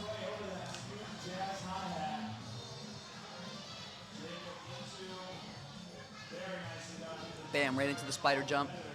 No problem. Looking for the bar. Little incidental contact with that black bar. That's okay. If you were to use it, he would be out. But look at that long span. Very nice. Once again, for people watching, that pipe is going uphill. So that is not like just a straightforward slider. It's going uphill. It's pretty tough. It wants to slide you back. He was able to get through it no problem. And up and over the juicer, no problem. Now to the Wingnut. Ooh, just barely. But he's on securely now. Beautiful. So again, back to the live chat. Yes, Carbone went earlier in case you didn't see the updates on the leaderboard. And let's see how he does with this momentum. He's looking good. Did he? Oh, fingertips. Fingertips on the Wingnuts. Taking him out. Nice. Question on the leaderboard. Who is the best ninja I have met? Well, let me say, all ninjas are the best. There is no best ninja. There is no best ninja. All ninjas are awesome. Oh, on the starting block right now, a member of the NinjaWorks family. It's Renata Pomponi. So this amazing system that you see, designed by NinjaWorks, you can see it on the screen right now. The reason you're watching in 1080p, NinjaWorks, this is a system that she helped design. She's part of the NinjaWorks family. Her two children next to her left, your right on the screen right now. You can see they're smiling, getting ready to cheer mom on. And down to the first step. Nice, taking a conservative approach. Beautiful. This is so fun. This family creates the things that make this. Oh, look at that. Oh, she got a flag from Joe. You could tell he felt bad doing it. He needed to give a hug afterwards, but he had to make the call. The life of a ref. And also getting a hug, that is Nate's wife right there. That was just in the screen. All these behind-the-scenes characters you guys may not know. I'll point them out to you if I can. So that was great to see Renata out there. Again, from NinjaWorks, the timing system, the lights, and the video all comes from NinjaWorks. High quality, awesome, system that's allowing this competition to run seamlessly. Who's the best ninja? Going back to the live chat, who's the best ninja? That is not. That's not the question. That's not the question to ask. It's all ninjas are the best. They're all awesome. If you're talking about skill, specific ninja skill, there are definitely some ninjas that I can say seem to be like the strongest. In my book, Jeff Britton will always be one of them. Josh Squire now on the starting platform. Boom, down onto the first step and then across the next couple. His shirt says hashtag PE Ninja. He teaches physical education in a private school in Boston. And he's got System of a Down on right now in the gym. He's got nice moves. Oh, but he just went with a one-arm monkey technique and he didn't have the grip to hang in. So it was a confident approach. I would like it if he had the grip strength, but unfortunately, that's where he goes out. Okay, back to who's the best ninja. So there's a lot of really strong ninjas out there, and I always hate being that. I hate kind of saying who's like better or stronger or whatever. But there's some super strong ninjas out there. Some of the best out there, definitely. Jeff Britton, Joe Moravsky, Drew Dreschel, Flip Rodriguez back there. A lot of ninjas are here at this competition. Jake Murray. And now making his way through the first obstacle, Scott Mickelson. I like his song choice. It sounds like an Irish band. I dig it. And this is his first NNL that he's competing in. But he was a competitive fencer, and he has a 10-year career in competitive fencing. So it's very interesting. Again, to hear how these... Oh, I don't know if that's good. No, he's out. But he's having fun with it. He's laughing about it. Awesome. That's the way to treat it. Awesome job. Have some fun out there. And guys, I am coming up. Number 35 is my run number. Next up is Najee Richardson. Naj, there he is. He's getting ready. So just a heads up to everybody. Here comes Naj, the Phoenix Richardson. Naj. I will be up at number 35. Coming up, we have Derek Conway, Julian McConnell, Elijah Green, and Dave Kavanaugh, and then Jake Murray. We've got some seriously strong competitors. Let's see Naj. Boom, big jump, skipping some steps. Woo, a nice little parkour-y. Beautiful right through. Naj is booking. And we were talking about last night over dinner, we were talking about his song choice, and he was like, dude, I want to do the Fresh Prince of Bel-Air. And I was like, yo, you should totally do that. That would be awesome. Beautiful, the tic-tac off of the wall, boom. I love it. Running through. I'm so happy he went with the Fresh Prince. We were talking about it. Yes!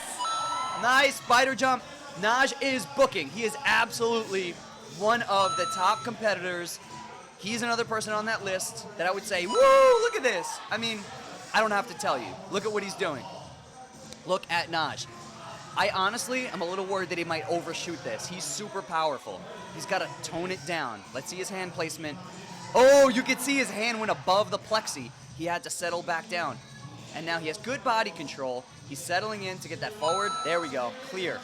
Beautiful. All right, Naj again here. Needs to settle in, make sure he doesn't try to skip too many rungs or anything. If he plays it semi-safe, he can easily fly through these. Oh, it looks like he's going to do the whip. Or he might just go straight up to the top. Boom! Wow! Nice! Nice move.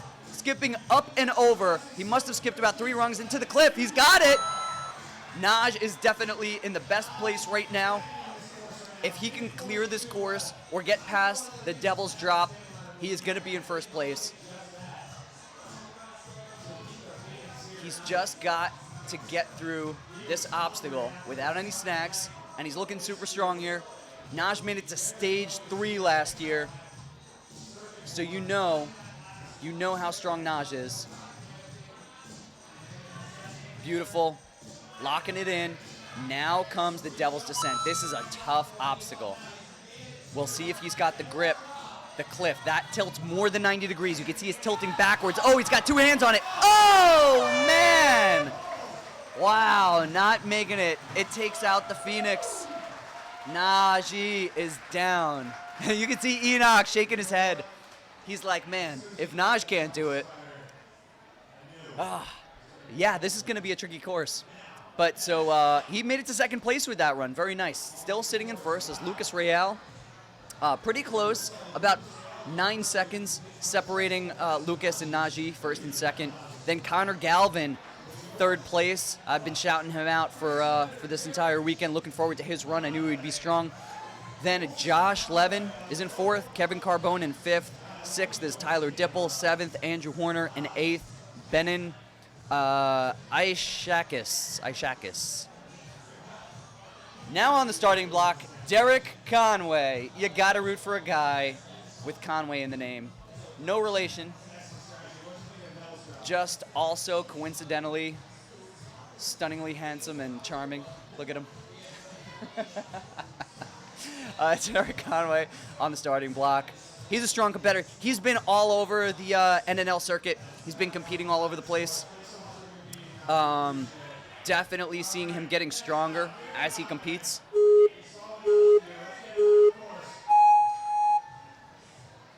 Ooh, a little weird, but weird again. All right, making it through. Making it through. Ooh, again, just a little weird, but making it through. Come on, settle in. Good, nice jump to that first ring. Up, a little hesitation here, big swing. Got it. Clear. Moving on. Awesome work here. So it looks like he's going for the cat technique on the wall. He is. Not opting for the tic-tac technique. The conservative approach. On a course like this, if completion is the deciding factor, that might be the right move. But if time is the deciding factor, perhaps not the right move. Making some nice, beautiful. Big jump here. Oh, no! Oh, I could see his face looking straight forward into the spider jump. I was talking about this earlier. With tramp jump obstacles, you need to focus first on your jump. Look at the tramp, focus on your foot placement, and jump on that tramp. Then look at the next obstacle. His eyes were straight forward. If you're there watching the live stream and you want to replay it, watch his eyes were forward. So he didn't see the tramp, and he overshot it. Very much like Casey did in Vegas Finals on the second obstacle years back. Now on the starting block, Julian McConnell, another really strong ninja that has been training for quite a while, a New York Ninja regular. He's been out to lots of local comps. Behind him is John Stevens. They're kind of chatting, probably talking a little strategy. Julian's feeling good, bobbing his head, smile on his face. Good to see. So this has been a lot of fun so far. This is a great comp. I like the shirt. Fierce for others. Cool. It's got a nice song choice. Oh, he's really flying through these steps. I like it. It's got some jukebox hero playing. All right, one hand swing approach. I like it. And digging deep. I don't know if you guys noticed. He intentionally, you could see his eyes focus. He intentionally, beautiful, reached for the opposite side of the ring. He wanted to go below, past the belly, so that he would be able to swing through with the one-arm monkey. He ended up matching on that ring, but you can see that he's thinking through his moves. This is a veteran. There we go. Nice. Pulling that rope back. Big swing here. Big run up that wall. Looking good. Nice. He's got it. Good jump. Good stick. Very nice. Julian, again, a strong competitor. We could see him do really well here. Oh, sliding back. Oh, able to do it without having to like go back to the spider or anything. He was able to fix it on the fly. Good job. Another veteran move. Keep it going. And you'll see here if he does not take too many breaths, he doesn't. Bam, right into it. Again, looking good. Let's see if he tests the tramp. Nope, he goes right into it. Beautiful. On the wingnuts. Okay. Beautiful obstacle here. We have, let's see, one-handed catch Beautiful. I have not seen that technique used before. I don't know if it was intentional, but he grabbed it one-handed. That was awesome. Much like Jamie Ron stage 2 this past season, dangling from one hand. But unlike Jamie Ron, unfortunately Jamie went out. Julian finished it. Got to the end here. To be fair to Jamie, there were a lot more wingnuts on the variation that he faced, and there were bigger gaps. But anyway, Julian now on the salmon ladder has a few rungs to go up and then across. 1, 2, and opting to go across after 2. I bet he's gonna skip 1. Up, hesitating, and the big swing. Yeah, skipping 1, but a little low. Oh, no! It was a half-committed move up to the next rung. He just didn't focus on really pushing up to that next rung. Oh. But Julian put together a really nice run there. Good job getting all the way through. And I see some comments on the feed. Where is Action Athletics? Thanks, guys, for posting. There's a link there. Action Athletics is in Massachusetts. This is a great gym. It's awesome. I would love to have a gym like this close to me to train in. We are establishing numerous gyms in the Long Island area. Island Rock now has a ninja program that I've started, and Sky Zone Mount Sinai. I'll be starting a program there on February 2nd. Super pumped to be able to open up these programs. Now, Elijah Green on the platform, starting his run. Elijah Green making his way through. Looking hoppy. Elijah Green, hoppy through these obstacles. I gotta say, the 80s music is definitely fun on the course. I love hearing the fun music. And as a matter of fact, I decided to change my song choice recently. I'll save it. I'll save, it'll be a surprise to you guys. But I decided to move away from the usual serious, hard rock, crunchy music that I choose. I'm gonna do something fun. Nice, jump to the wall, beautiful.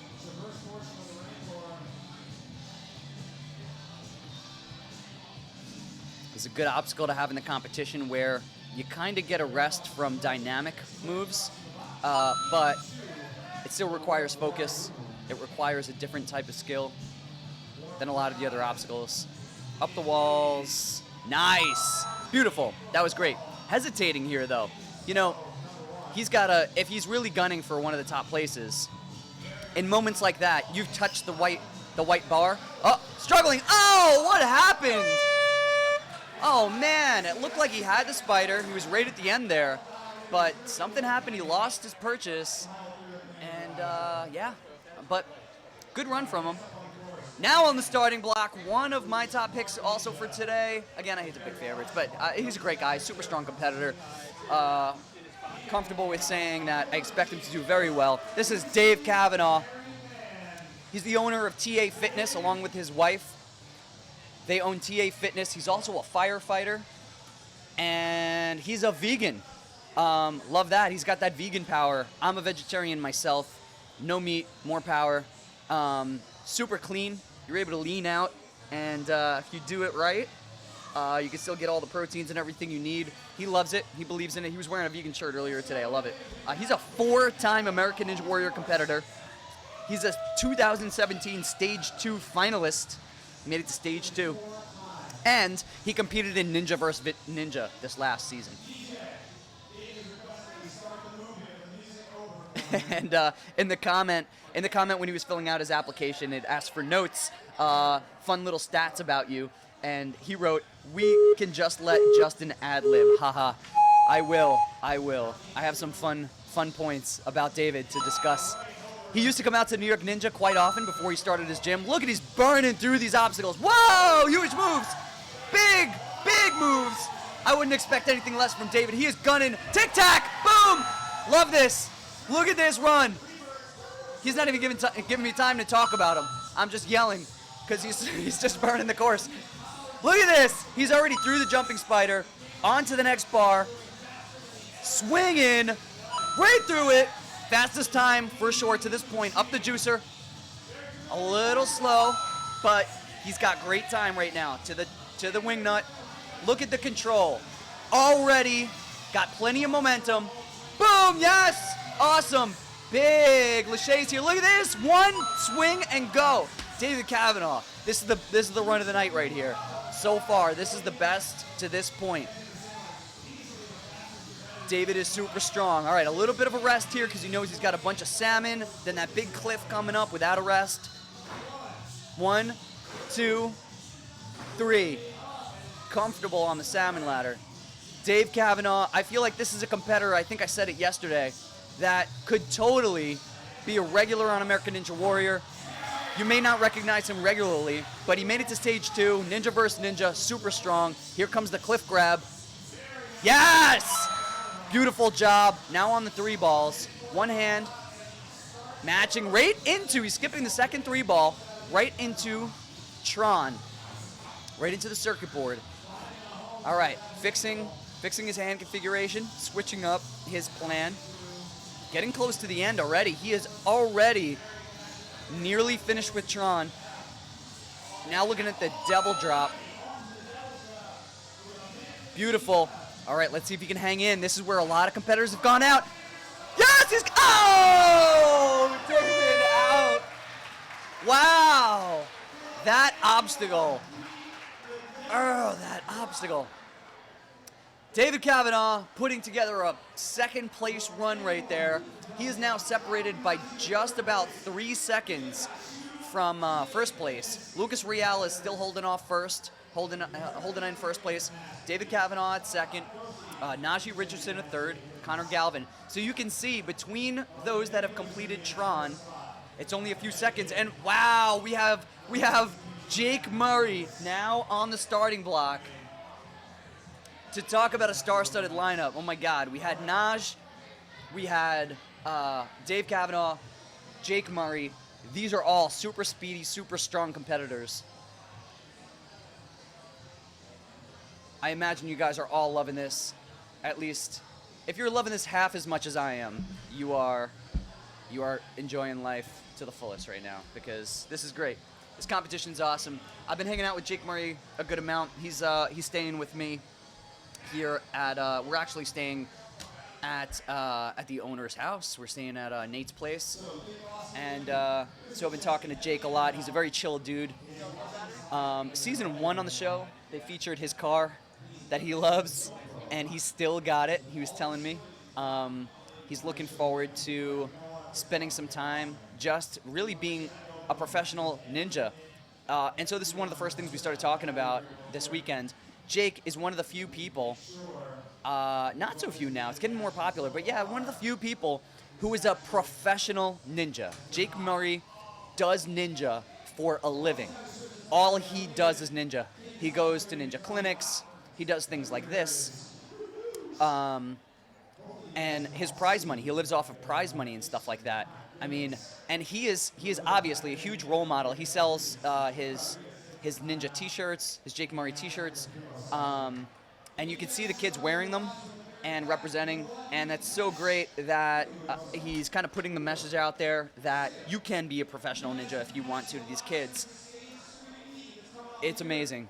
And that looks like we're taking a little break. Jake is hopping down off of the starting platform, taking a little break from the action. To give you guys a heads up, we have Jake Murray followed by John Emery at 24, Derek Pavoni at 25, and then Drew Dreschel will be at 26. And there's Drew getting ready. And we have a list of 63 competitors today. 63 competitors in this heat. Not to mention all of the competitors that went in Wave 1.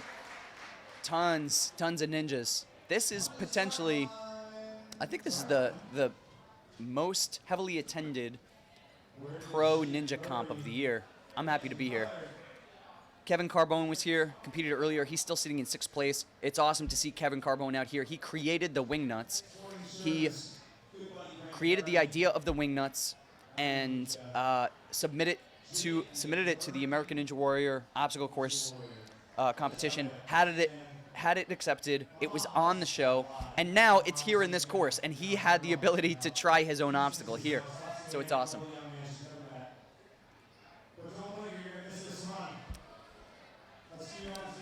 And now again, on the starting platform, we have Jake Murray rocking the Island Ninja shirt, supporting his fellow ninjas.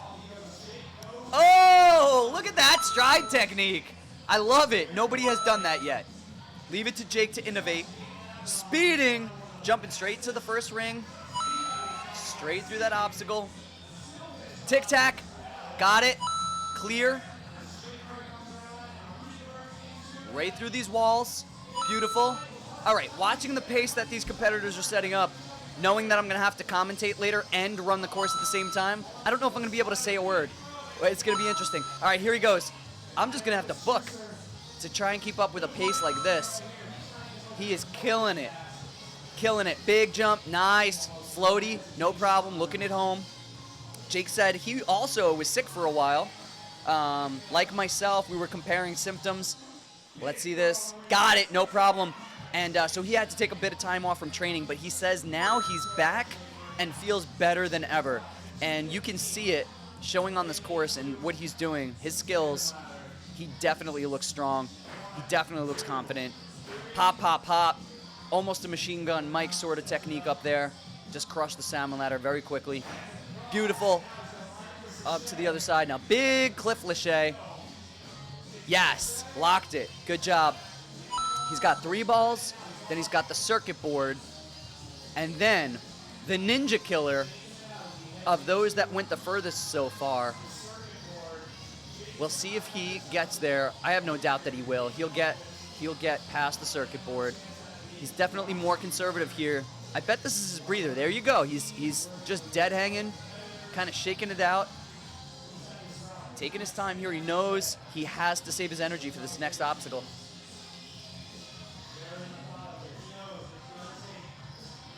And here it comes. Devil's drop. He's getting a little chalk from Josh Levin. Smart idea to get some chalk there. Get in the other hand.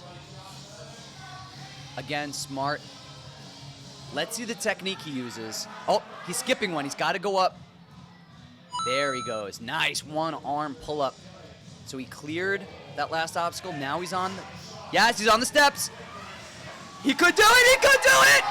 Yes! Our first competitor to clear that obstacle. Jake Murray just pushing the block home. And the buzzer. Boom! The crowd losing their mind. Jake Murray, our first finisher.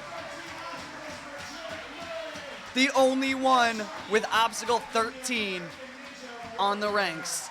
Boom, feeling good, getting high fives from the kids. Looking super happy. That is awesome.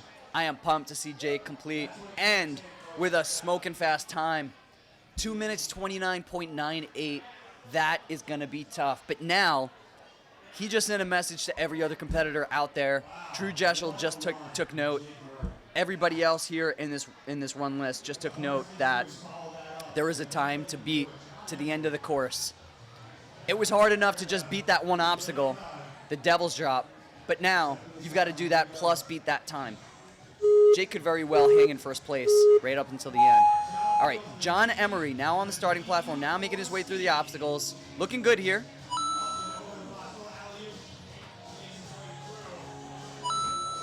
Burning through that obstacle, no problem, and overshooting the platform. Almost coming into the studio here. Leaning out to those rings. Nice big monkey technique. Very good. Beautiful. And right up that big ramp wall. Tic-tac. Oh! Sketchy, but clear. Wow. That is a hard box over there, guys. That is not... Oh! Sketchy again. But, whoa, it looks like he doesn't have any traction. I wonder what shoes he's wearing. It looks like he's got some Nikes on. I don't know about that foot. Oh, he's out. John Emery, no good.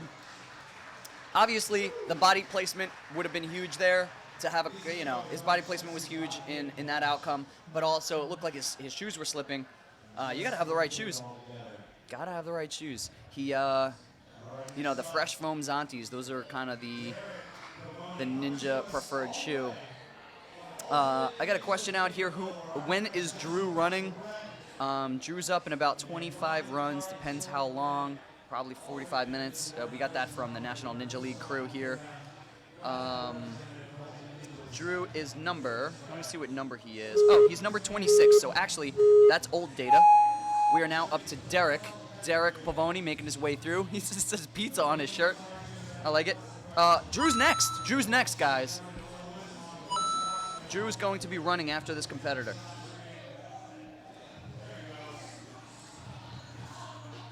The Pizza Ninja making big moves.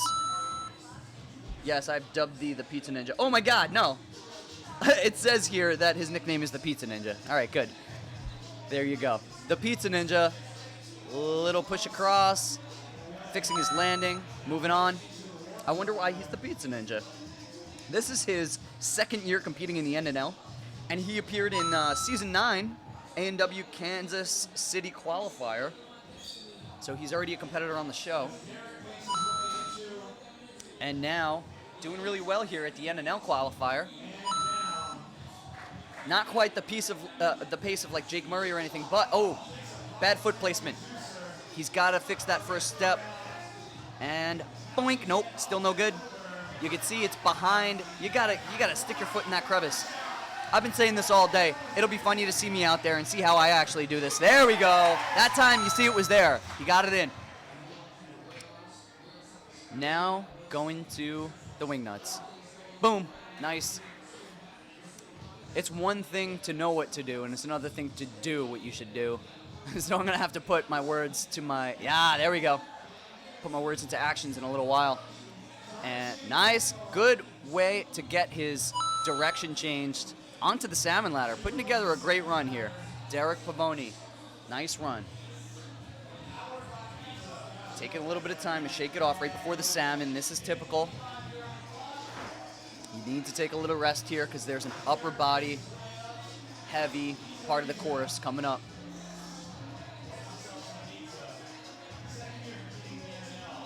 And a big swing. Locked it. Yes, and he's above the 3 yellow pieces of tape, so he's good to go to the cliff. Oh! You can hear him, and he belly flops. Look at him. You can hear he grunted as he threw that lache, and tried to get there, but he was just too far away from it. He just got his fingertips on it, came off. Now coming up on that starting block, you can see him getting ready. Sitting on the vault box is Drew Dreschel, obviously the owner.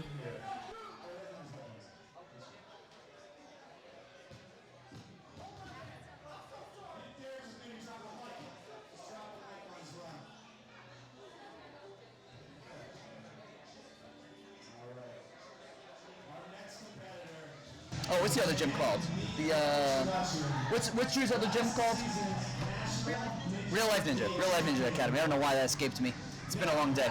But owns the 2 gyms, and obviously, I mean, come on. Do I have to go through all the stats? It's Drew Dreschel. He's competed all over the place.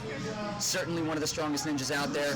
They also call him Drew Bear, and he's got a little bear mask on. The crowd's going nuts. Known as the Real Life Ninja. Let's see how he goes about this. Just like Jake. Not surprising to see him just flow through those. Flowing through there. Big move here. Big through these. Nice. Looking very flowy. Tic-tac. Knew that was coming. Beautiful. Right through. Through the warp drive. Good. Got it. And now through a big jump. And stuck. Beautiful. This very well, of course, could be one of our fastest times. He's got to beat Jake Murray. Jake Murray put up a beautiful, a blazing pace. Oh, a little caught up there. Jumping right into the Wingnuts. Good momentum already. Uh-oh, shaking his head because he knows he took one extra swing, I think, than he wanted to take. Big move to that orange block. He basically overshot the landing platform and went straight to that orange block with one lache. The power in Drew, his lache power is pretty unmatched. Him and Najee had a showdown. Oh, look at this! Right into the salmon, right across. Good technique. I like that. Right to the cliff. Beautiful. Going through the 3 balls. And getting into the circuit board here. Big reach, going for one of the further holds here, one of the further tracks to get the circuit board. Nice. Quickly stuck that.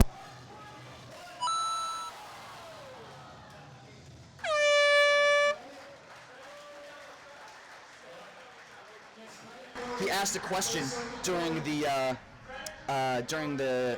rules. He said, you know, when does your time stop on the circuit board? And it was basically when you make contact. Oh, well, it was good enough for second place. Drew Dressel's now in second place because of his speed. Look at that speed, 1:34.94 to complete Tron. Beautiful. Basically, he asked, what's the completion? The Devil's Drop. So you can see he made an early move to get to the Devil's Drop in order to stop the obstacle Tron, and then I believe he was going to backtrack onto the circuit board, situate himself for the Devil's Drop, and then proceed. But it didn't work out as planned. Now on the starting block, Amy Patel. Amy Patel now following Drew Dreschel and Jake Murray. And Jake Murray's back there, and you can see Megan Beattie too, dancing, having fun, laughing. I think she just got caught dancing, so she tucked away.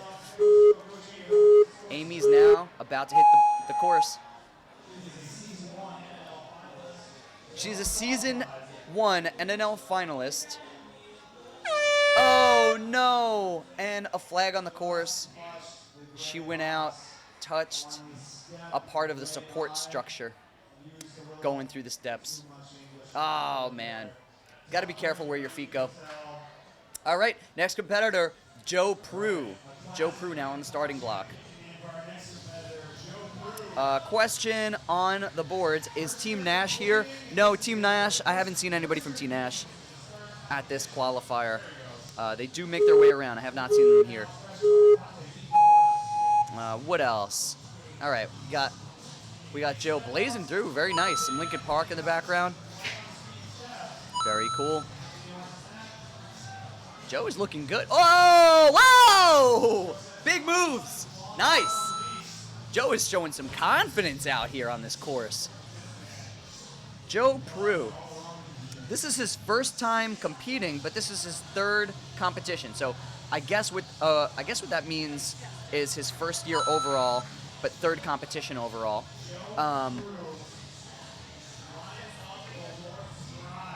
Nice. Well done. Getting ready to move. Big jump. Oh, one-footed approach off the tramp for a third competition. Joe. He looks like a little like the Iceman Chuck Liddell. Joe putting together a phenomenal run. That's incredible. All right, a lot of deep breaths here. It's good to gear up, but he's got to get moving. Ooh, nice. Way to make it through the barrels. Fighting, I like it. Oh, but they're calling him out because he used the sides of the barrels. The sides of the barrels are out. But a great run from Joe, especially for a third competition. Very nice.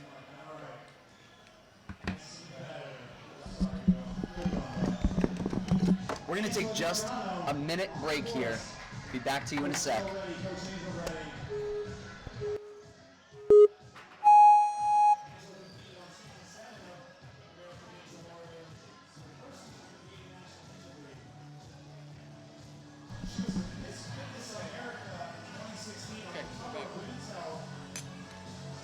All right, we're back.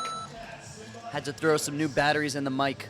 So now we have Angela Gargano making her way through the course. Very hesitant here in the barrels, but gets through it. Good job. And proceeding to heavy metal. Jumped up to the J hook. Gathering a swing. Big move here, nice. Look at those muscles. Look at the shoulder muscles. Ooh, she looks ripped. Strong competitor. Big swings, ready. Oh, she's got to release. She's got to have more confidence in it. And there we go. All right. Taking deep breaths. Maybe a little nervous on the course. Doing well. Let's see how she does on this jump. She's got it. High cat. Those feet are way high. Not a bad thing necessarily, but interesting. I think she's being overly cautious here. I definitely appreciate the cautious approach, but you also don't want to see any mistakes because of caution, and you got to be mindful of the time. So right here, I'd like to see her have a little more urgency, start pushing a little bit, trying to get a better time. Around and on. Got it. Nice. Well done.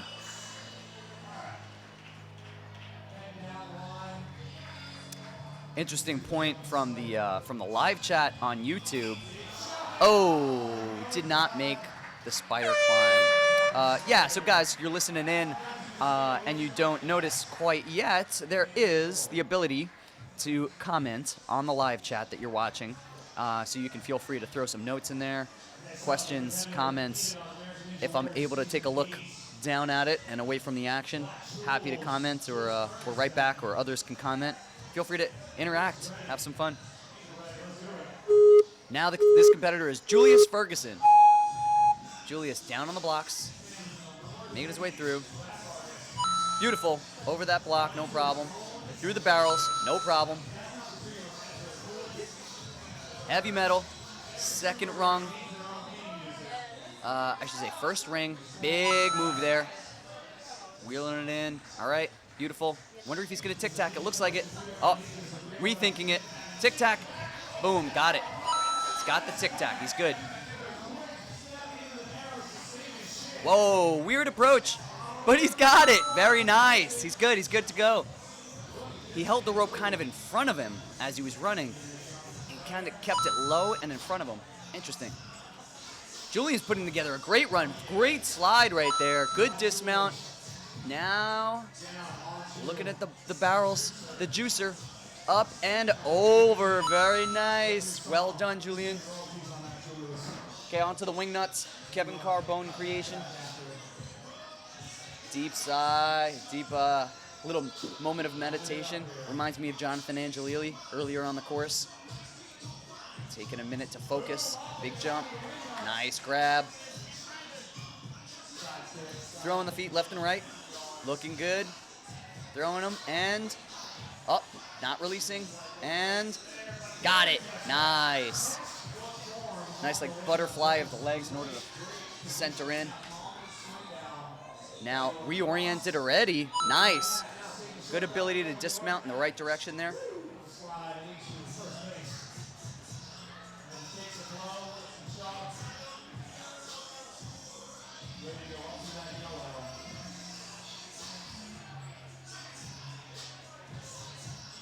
All right, taking a breather.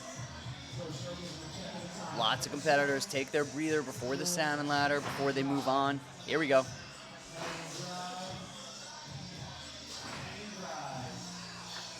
Heading to the opposite side now. He's got to make, nice, got to make that transfer. And then a big cliff grab. Oh, don't peel, don't peel, don't peel. Oh, you can see that bar slide. Oh, wow. I could see the torque that he had coming, that big swing. Do not want a big backswing when you're on a salmon ladder. You could easily peel. We've seen that a couple of times in this competition. Competitors got to kind of keep it tight and then throw a really big lâché. It's tricky. All right, we have, let's see, our competitors coming up now. Here's Julius. We have Veer Bala, followed by Derek Matthews. That's Derek Bugman. Followed by Greg Schwartz. Then Justin Conway is at number 34. And then Nick Anderoli. So yeah, I am coming up. I'm coming up in just a few competitors. This is going to be interesting because I don't really have a place to warm up or anything. I'm going to have to start warming up. I would typically have been warming up already. Right now on the starting platform, it's Veer Bala. He's number 31. I am 4 competitors away. How do I do this warm up? Let me see here. Maybe I'm gonna start doing some jumping jacks while I'm talking to you guys. You may hear some heavy breathing from from now on. I gotta get the microphone hooked up. So this is if you're just tuning in or if you haven't heard yet, guys, I am running tonight, number 34, and I have a headset mic that I'm gonna take with me. And I'm going to continue to comment and I'm gonna commentate on my own run as I go, if I have the wind in my lungs as I go. So this is gonna be interesting. So now Veer making his way through the steps. Cautious approach, very cautious approach. Clearing, good. Now moving on to the barrels. Oh no, off on the barrels. So, obviously, caution is good, but if you're overly conservative, that can take you out. Now it's Derek the Bugman Matthews. I am actually gonna have to take a bathroom break before my run. If I wanna take this course seriously, I'm gonna need to take a bathroom break. I'm gonna have to do it now, and I'm gonna leave you guys to watch Derek Matthews. He's gonna crush this course. He's a super strong competitor. Coming through that second obstacle, no problem. Big moves here, big moves on the rings. Beautiful, awesome, no problem.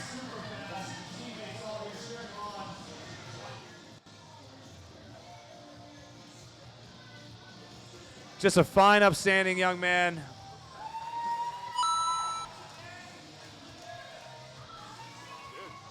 Ladies and gentlemen, for your listening pleasure, we're gonna have James the Beast McGrath fill in while I hit the bathroom and get ready for my run.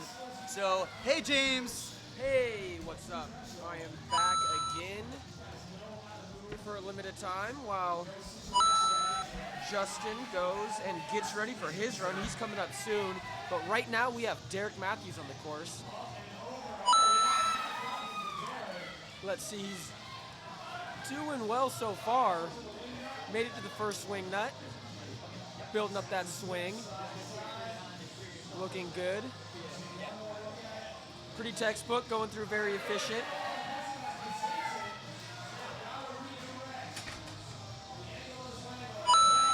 Easy dismount for him. Now here comes the hard part for all of the competitors that have made it this far, is this upper body gauntlet here. Going up the salmon ladder, making it across. This is taxing in so many ways. It tests your explosive strength, it tests your eye-hand coordination. It's gonna test your finger strength and your endurance. Oh no! He pulls the bar off the rung on his swing. Oh, that's too bad. He was putting together such a nice, clean run too. But that just goes to show any little mistake and your run's over. What's up next? All right. Oh boy, we've got some special guests in here. Joining us now. What's up, guys? I'm Naj the Phoenix Richardson. And it's the biggest mistake you've ever made to let me, Jake Murray, commentate. All right, our next runner-up is Greg. No. Who's up? Oh, yeah, it is. Greg Schwartz. Yeah, here he goes. Good save. All right, stumbles through a little bit, but saves himself. Continues on. That first obstacle is hard, man, because that's when all the nerds are there. It's easy to make it. Oh, I like the song choice, though. Oh, very awkward on the mounting of that obstacle, but makes it through pretty easy. Whatever works, you know? You know, sometimes you have a moment where you're just like, do I really want to use this technique? And everything just comes to a stop. That was definitely me on this wall transfer right here. For a lot of people, that can be the end of the run. Oh, absolutely. Greg did a great job, was able to control himself. Oh, he has to go back through now. Oh no. It looks like he's Getting a little jittery. Yeah, he's got to relax a little bit. Needs to take a second just to think. Get his wits back about it. Take a breath. There you go. Nice. Good. There you go. All right, this should be good right here. This is a veteran.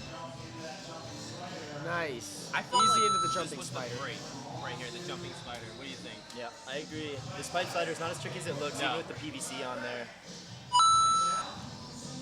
What'd you guys think about this obstacle, the juicer? I was actually really nervous. We've seen a couple of really strong athletes have trouble with this, so I was worried about it. And I've never tried an obstacle like this before. I know some of the other athletes have, and they, the beta I got was that you really have to dig your feet into the crevice of it. I have to say, Greg looking a little worn out at the end of that juicer, coming over the top.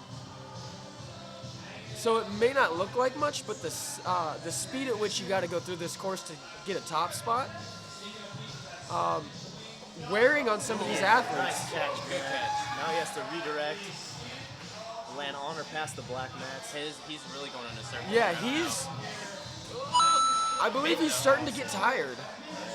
This was the point where I really felt my cardio start to go down. I was gassed out at this point right here. What about you, Jake? Your I cardio actually- looked dude, outstanding. I felt awesome. When I got here, I wasn't winded. It hadn't caught up with me yet, and I was pretty excited about that because I expected to be a little bit winded there, so I was very happy. I was definitely winded once I got to this point here. I had a lot left, but I definitely was breathing heavier than what I wanted to. All right, he makes it up to the first 3, going for the transfer. I don't like the way his arms are looking, guys. I think this is going to be a tough transfer for him. Oh, good spill, yeah. You know what? If you're going to go down, that's how you want to go down. Yeah, you want to go out giving it everything you got, and Greg definitely gave it everything he had there. Everything. Good job, Greg. Through the wing nuts and everything. Yeah, he is breathing heavy. All right, up next, it looks like your commentator, Justin Conway. Is he going to be talking He to is the... going to be yes, commentating yes! his own run. Enoch. That's right, you ladies follow and me gentlemen. He will Thanks, be man. commentating his own run. Check. Outstanding. He's going to speak in the third person, I hope. Oh, my God. He has Yeah. Thanks, man. That's the plan.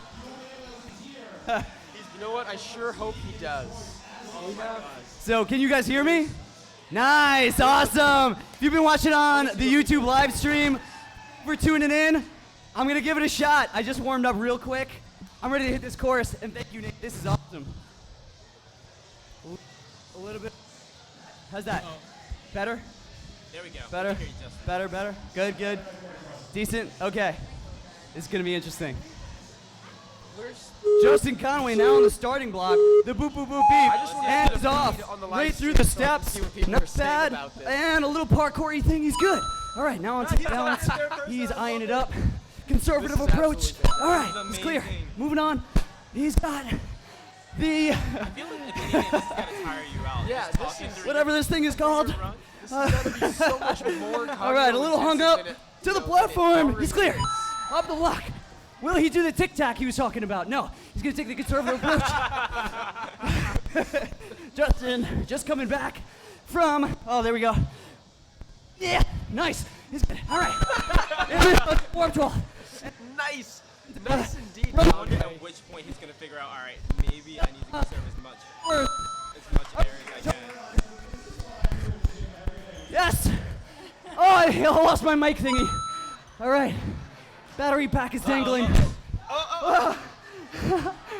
Looks like he's lost. Oh, man. The mic is dangling. The This pack is continues. an The mic obstacle pack Woo. is falling off. All right.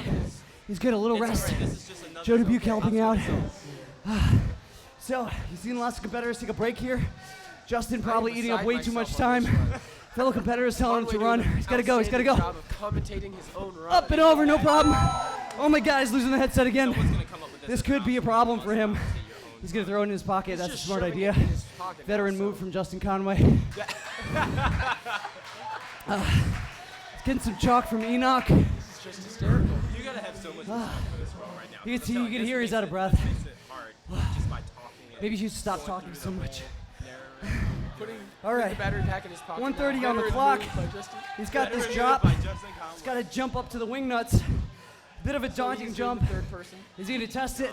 like you wanted to. No, he's going for it. This He's is my good. favorite run by far. All right. No question. The right. The left. The right.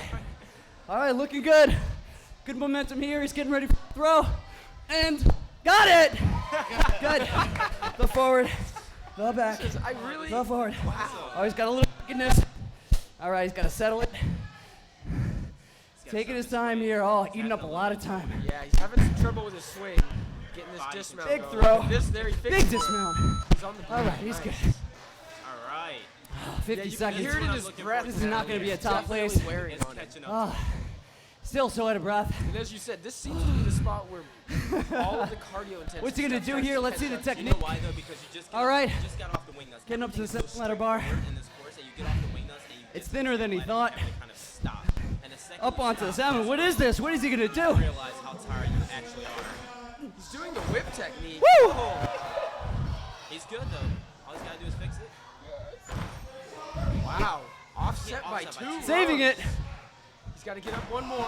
Nice. Where do I go? Will he make this grab? Oh, to the cliff. This His grab arms is are just stretched out. He's tired. Clock's winding down. Ah! He just can't Decent run from outstanding competitor Justin Conway. him doing his Would have liked to have seen him gone further. Get that far. I'm Perhaps next year. very impressed. That's He's giving a pound, getting a pound from Enoch. Yeah, Thank you, guys. By Justin Conway. that was an amazing run. Nice. I am so impressed right now. Woo! How incredible was that? This was a ton of fun. Thank you, guys. Abdominals. Good job, Justin. Conway making his way back into the commentator booth. Justin, amazing. Here, have my seat. Guest coach. That was guest commentary. Outstanding. Oh, I'll get out of here. Thank you, James. Thank you very much. So great. That All right, was. we a have fun to course. ask you. We were talking about it. I don't know the way the mics are set up, what people could hear online. We can't see the feed right now. But we were discussing how much was commentating your own run affecting you. Oh, dude. It had to be so, like, this is a very Oh, yeah. cardio-intensive course. It had to be so much more intensive commentating your own run. It totally, that's the thing. It was like the cardio aspect of it, which is a downside for me typically. I need to work on my cardio. So then to have to talk and run the course, definitely through I don't know what the term is. I'm tired. It was hard. It was hard. It looked hard. But I gotta say, it put me in a mood to just loosen up and have fun with the course, which is the best thing. Again, I've been saying it like all weekend. It's all about having fun, And so that was probably one of the most fun runs I've ever done. So, dude, That was one of It was the so- most it was so entertaining fun. runs I've ever watched. very cool. That Hearing your own commentary during the run was absolutely hysterical. that's awesome. I gotta say, it added such a flavor to it that. Thank you. Oh, stretching, Oh, boy. Nick Andrioli. Nick Andrioli. Saves himself with the plank move. Oh yeah, recovering, going through 4 walls he has to do here. He goes, nice. Yeah, so that was the thing I did, and it was good. Wow, this water is like magic right now. Dude, thank you so much. It means a huge, huge amount coming from you. Thank you, James. And thank Yeah. you for filling in. No problem, anytime. So, what did I miss? So now we have Nick is on the course. He is a member of the Ninja Squad. Again, Ninja Squad has just been representing so strong. We had Drew Dreschel come out here earlier and put up I think he's still in second place, put up a second place run. He was another member of the Ninja Squad. I've seen him at other local comps. He came off. Oh, another shoeless ninja, another Pocono ninja moment. Ooh, that, nice. All right, good stuff. That was scary for a second. Looked tough.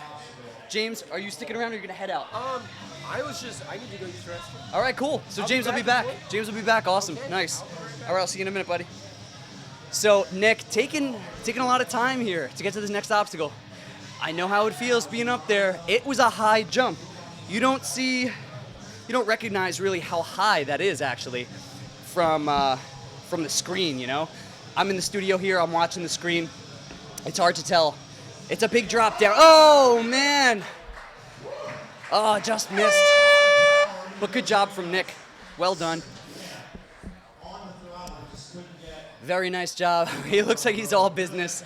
He's not too happy with this run, but I think he did really well. Now on the starting block, Alyssa Beard. I hope James is not fully into the bathroom yet, because Alyssa and James do date, and Alyssa is one of the strongest competitors, period, and definitely one of the top 3 female Ninja Warrior competitors that have ever stepped foot on a Ninja Warrior stage. She's a regular at New York Ninja, super cool person. I do a little video series, I guess you could say, called, what is it called? Nightly Ninja Challenge.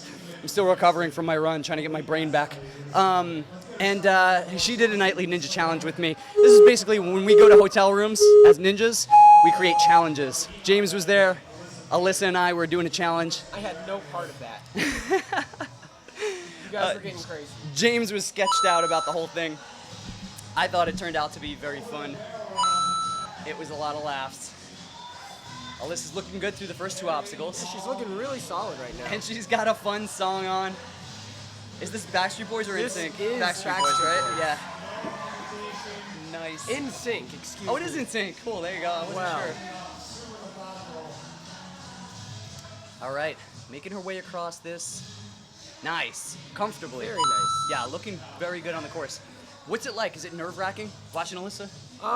No, I'm just kind of watching her from a, Bam! Look at this. nice. Solid. Just trying to gauge where she's at right now. Boom. Beautiful. She's been talking a lot about how she hasn't been able to train as much as she wants to, especially recently, and how she feels like she's behind in training. But what I'm seeing right now is a very solid run by Alyssa Beard. Yeah, definitely. Oh, now getting caught up. She can't touch the sides. Remember, she can't touch the sides. Good, she didn't need to. Awesome. I was worried in that type of a moment, you tend to go to the outskirts, you try to see what you can grab onto. She had the You focus saw not her to do hand that. slip to the side and immediately come back on top. There you go. That's just the veteran she is. She knows exactly what to do in those situations. gonna Remember say- the rules, reel it back in. Big jump, beautiful. I was gonna say I would be disappointed if she didn't get that on her first try because that was an obstacle that we had at GCA for a long time. Exactly, yeah. So anyone who was going there and training Nice! there, She's got the grab. knows how to deal with that obstacle. You could see she didn't get right up it immediately, but dealt with it and used the proper leverage and technique. Absolutely. Here she goes for the dismount. Great swing here. Beautiful. Nice. Very, very nice transition. She looks comfortable. She does not look out of breath. She does not look like she's like stressing right now.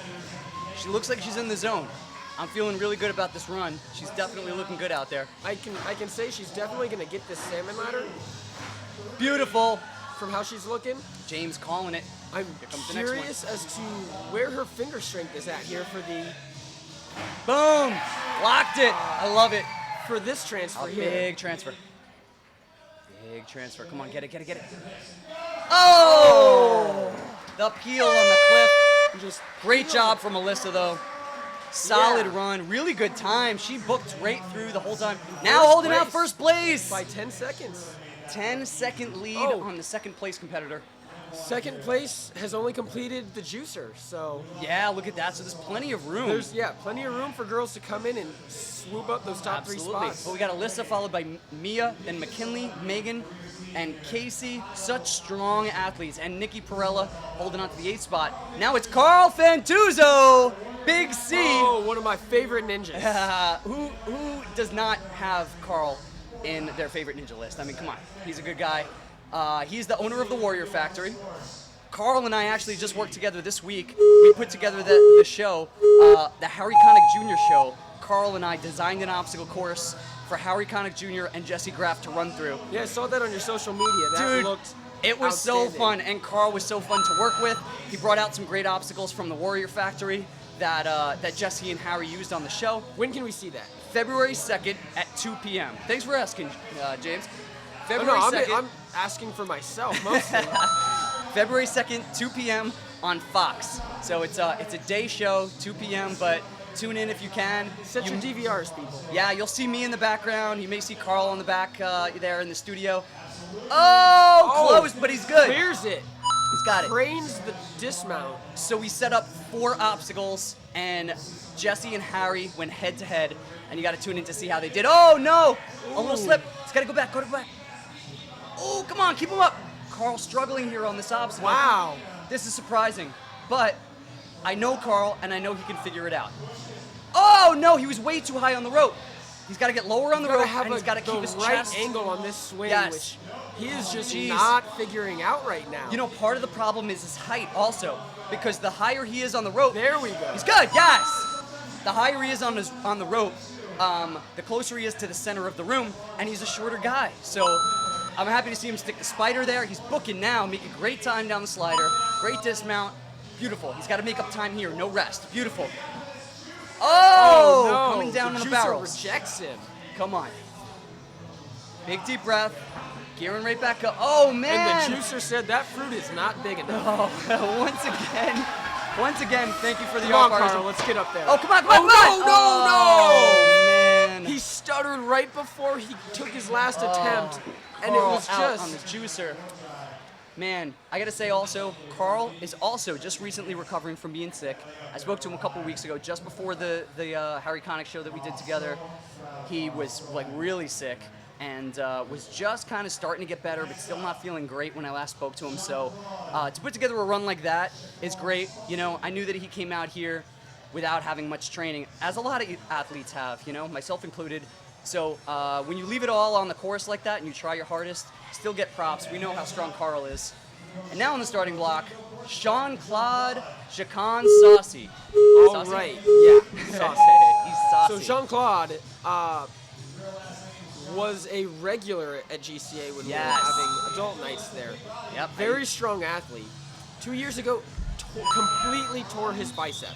Oh, right, I remember that. Complete bicep tear. Complete bicep tear. That's That's incredible. took a very long time for him to get back in the groove of things. And seeing him on the course is just, it's a really cool moment for me, seeing him doing what he loves to do at the ability, at the level that he can do it at. It's so good to see him back here, and he looks confident. He looks strong. I don't see any hesitation in his movements. He doesn't seem to be favoring an arm. I mean, granted, we haven't gotten to heavy upper body yet, but I don't see any sign of any pain or anything. So that is awesome. He actually got the call for Philly that year, the year that he tore his bicep. No.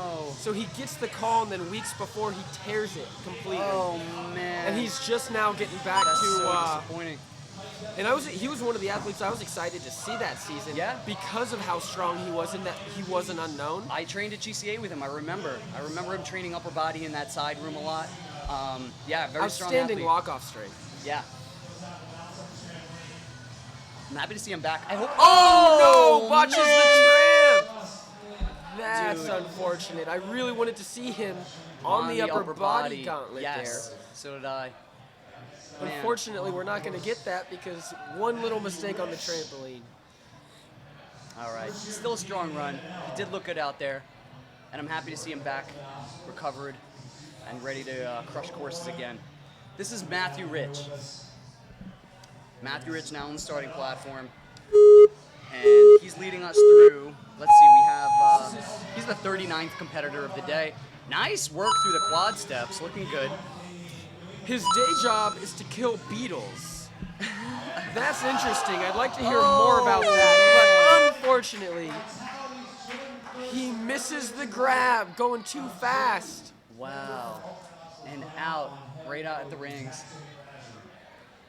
That's unfortunate, but it does happen every now and then. An Ultimate Athletes Obstacles athlete. A lot of ninjas came out from that gym. I've seen the gym on social media. It looks really good. Have you been to Ultimate Obstacles? I have. What's your take? How do you feel about it? It was a good gym. You know, they have enough obstacles there to pump out some well-rounded athletes. Good. So that's one of the main things. Nothing should be catching these guys off guard. Right. Good. Keenan Doyle now. All right, Keenan flying through the Doyle. steps.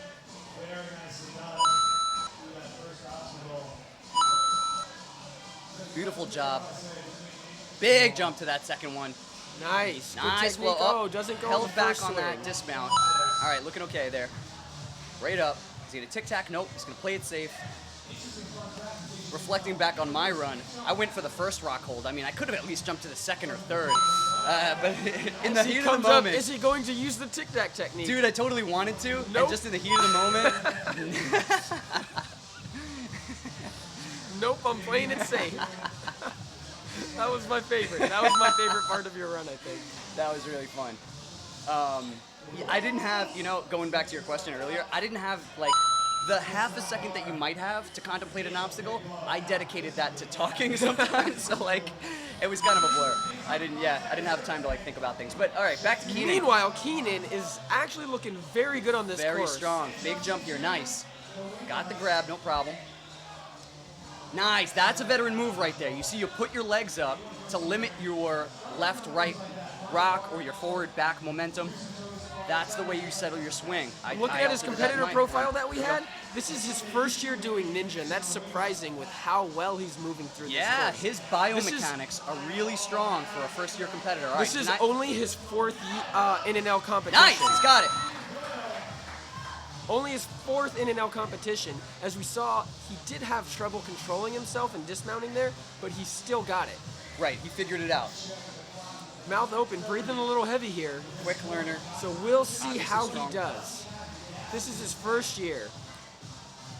Certain things like grip strength take way more than a year to get really good with, right? Right. So he might look super strong up until it comes to that point where you're digging into those resources that are locked deep in your muscles, right? More so than grip strength, finger strength. Yes. So we're going to see that right here. Can he hold on to this ledge? Oh! And he just can't. Good call. I would have been surprised if he grabbed it as a first-year competitor. I would have been super impressed. Still impressed by that run, though. That was a really good run. Nice job from Keenan.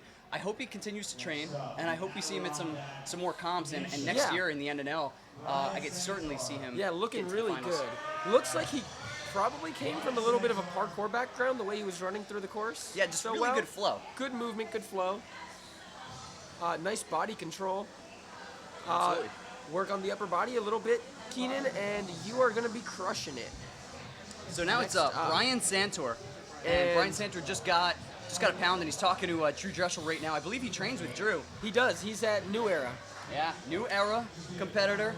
Definitely one of the older competitors here. It's cool to see the difference. We've had earlier competitors that were in the teen division. And it just shows you could do Ninja no matter who you are, no matter what walk of life, any age. Ninja is for everybody. It's awesome. Here he goes. And we're about to see, he is actually a legitimate competitor, even considering his age. He hasn't made it onto the show, but he wants to because he wants to be the oldest person up the warped wall. Awesome. And so he he knows could be he the oldest can person do up it. the warped wall. That means, how old is he? I think he's 56 right now. Okay. How old was John? 52. Was it John Stewart? Stewart, John right? Stewart. Yeah, 52. Okay. And Grandpa Ninja was. Grandpa Ninja was 2 also, right? Or 53? I think he was 51 the last time he competed. Okay. So yeah, wow. But look at this Look at how upper strong body he is. strength. Very strong guy. Moves well. Boom, beautiful job. Yeah, he's wearing the Ninja Squad shirt. So he was chosen for the Ninja Squad. Nice. Great. Run up that wall. Very concentrated movement over that rock hold. Just playing it safe. Definitely looking Now good he's here. moving through the course well, but I think he's a little too safe here. He's gotta speed things up. Yeah. Because time's gonna start to be a factor. Absolutely. I mean, time is a huge factor in this course with a run like Jake Murray's. So many people have had trouble with this. Let's see if he can get it right on his first try. 'Cause that's gonna play He's a saying big hi. role. He's looking good. He's There looking we good. go. Yes! Stopping it at the base of the wall. Very nice job, Brian. Well done. So, James, tell me, who is the face on his socks? The face on his socks. I did not even notice. He's got some guy's face on his socks. Let's see what there you see. I don't know if we're going to get a close-up, but there's definitely... Oh! Having some issues with the slider. no, Oh, he no, he didn't- keeps sliding back in the track. He didn't put He it could on go the back, track. so There now he he's goes. going back. There we go. Smart move. Going back in. Able to re-center. Nice. And then he made short work of it. That's a strong competitor. I think that's just a generic face on his socks. That's interesting. All right, yeah, he's close. I don't know. It looks very character-like, like a Let's see how he does on this somebody I would juicer. recognize. Oh, big smack into the juicer. A lot of power. Yeah. Needs a little less power, a little more finesse. It reminds me of when people hit the warped wall too hard running into it. You've got to go up. There we go. Uh-oh, but he's not. Whoa, he's got his arm locked. That is serious upper body. He's doing like a vertical push-up right now almost. On his he's tiptoes. locking Wedging that himself. foot in there. Yeah! My Getting across. man. Outstanding. Brian. That was Now, I awesome. can tell you, I love the fight. I in this really think he's competitor. going to make it through these Wingnuts here. But Because he he only has does 30 have that kind seconds. of upper body strength. Well- Like I said, the time's going to be a factor for Yeah, him. let's see. Come on, jump, jump, jump. There it goes. Nice. All right, come on. As long as he's up there, I think they'll give him the time to finish it. I don't know if he's going to have the time to finish it during competition, but let's see. Oh, he almost went. Here Here we goes. go. Catch! Nice. Yes! Now the dismount. The dismount. Oh, timing out, but he's still going to try and work it. Let's see if he can correct his swing, or he might just go to the orange mat. Right there, that's it. Yes! Nice. Nice. Very nice. You can Well see, done. outstanding athlete, has the upper body strength, has the endurance, just needs to put it together a little better for a quicker run. Right, exactly. Definitely someone I would like to see compete in Season 10. Absolutely, that was fun to watch. Definitely a strong competitor. Very cool. Now on the starting block, Jeremy Riley. Speaking of strong competitors, this guy's been training for quite a while, looking good. Definitely looking forward to seeing what he does on the course here. Yeah, I'm excited to see what we got out of Jeremy tonight because he's one of those guys who's not had a whole lot of hype around him, but he's Right. been in the community for a long time, getting Yep. stronger and stronger. So I'm expecting a good run out of him tonight. Absolutely. If he puts it all together, he could have a very strong run. But yeah, we haven't seen him in like the top finishes. We haven't seen him like, again, not like, huge name that's always out there. But he does compete. He is super strong. I just want to see him tie it all together here. Let's see how he does. Like you can see, he knows how to get through these obstacles. He's got a veteran mentality. Almost coming into the definitely studio does. here. Passing right by us, jumping right into the first ring. Look at that. Beautiful. Oh, yes. They counted it. He's good. You can't look to the refs. You gotta just. You just gotta go. You just Right. gotta keep moving. Ooh, Just a little attack. conservative there on his approach through the tack, which concerned me, but he made it. That was awesome. Right up the wall. Very Beautiful. nice. Yeah, look at this run. He's really doing well here. I mean, he's kind of just getting to the edge of these obstacles sometimes. It's not the cleanest, but super quick. Nice, good effort there right through. Not taking time I expect to he'll just lachey. hop right up the juicer. All right, now out of breath a little bit. Taking a minute. Oh, stumble on that wow. platform. So there's a red block Did he in front of the kick it? juicer. Yeah, he kind of clipped it with his toes and then stepped on it. Okay. So he's got to pass it this time. Ready? Oh, he stepped on it this time and used it as a launch. All right, now he's out of breath. He's digging in his pocket probably for a little bit of chalk.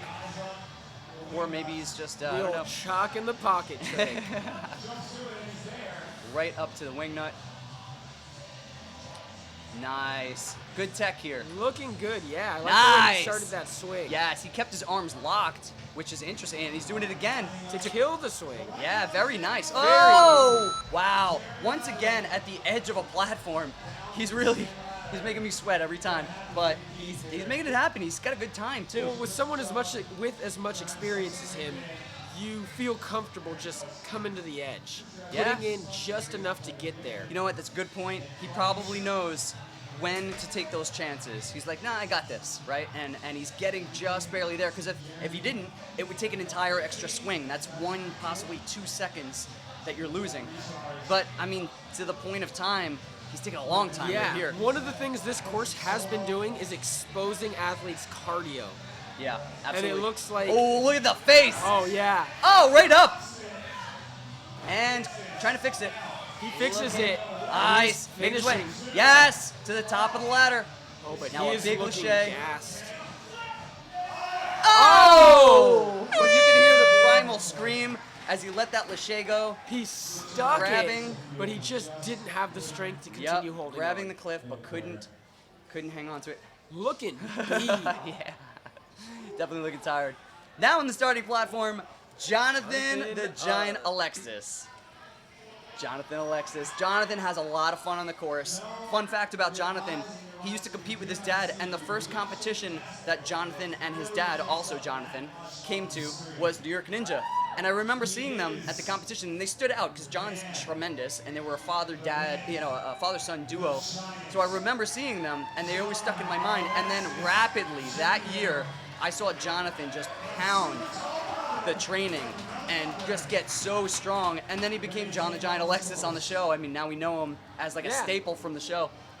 It was amazing to see a competitor like that come up. He actually had the fastest time in the qualifying rounds of Orlando. Oh yeah, that's right. By about 15 seconds. He was one of the greatest rookies to come out of that season. That's right.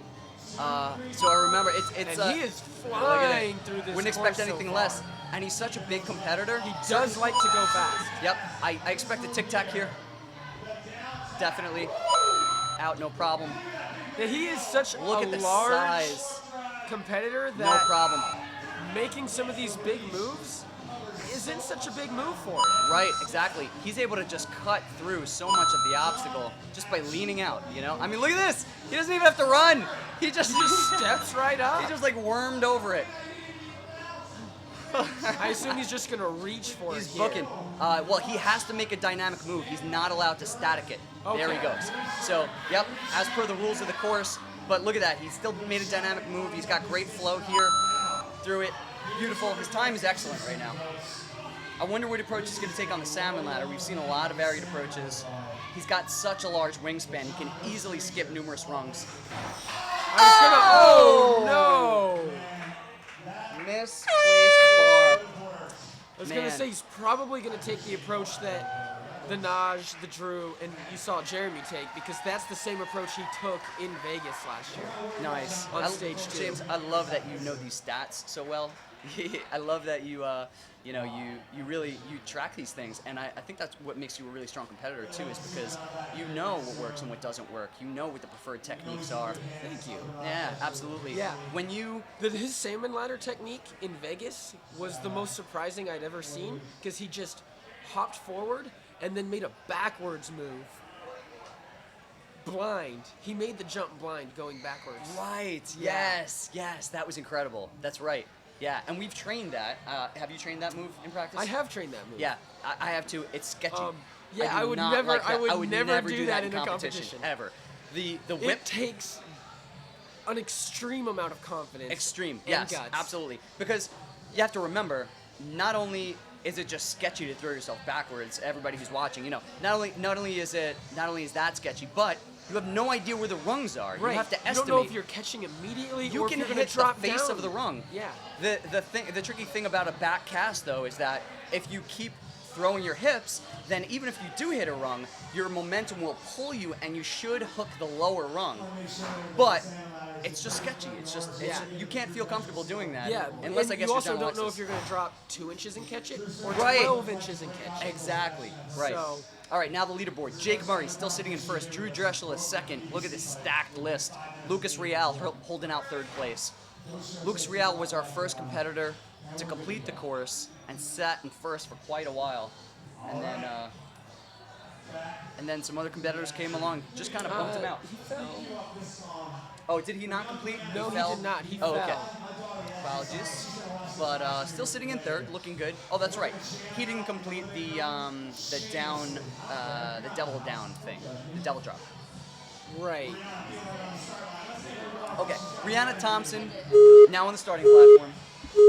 Looks like she's just having fun. Yeah, she's got There's no better song to have pop fun song in the to. background. Some T Swift.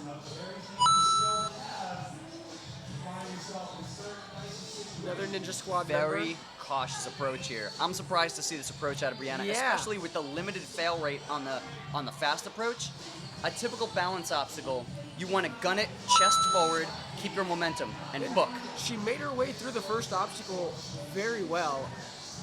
I'm a little shocked to see that approach as well. And we've seen so many fails with that approach. People that are overly cautious failing on those tanks. So I don't know that it's even the most conservative. It's kind of risky, honestly. So yeah, I'm surprised. But making it through the third obstacle here, she gets the dismount. Yes, nice. see a big crowd back there. The crowd here has been awesome at Action Athletics. Parents are pumped. Spectators came out. Brianna doing really well.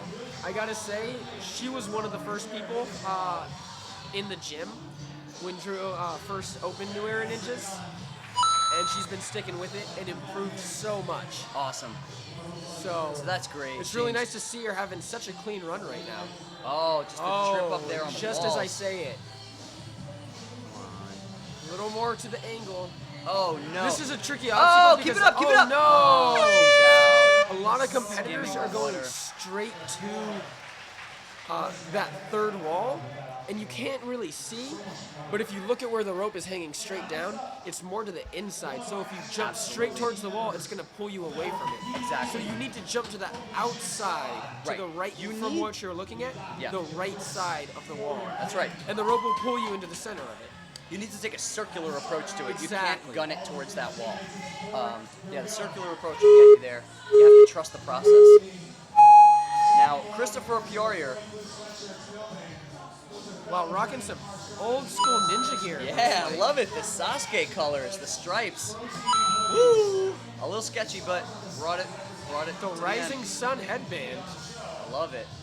And the old school Ninja Warrior shirt. Throwing it. Oh, Good, he's good, he's good. by the way, Moving on. if you listen, best song yet.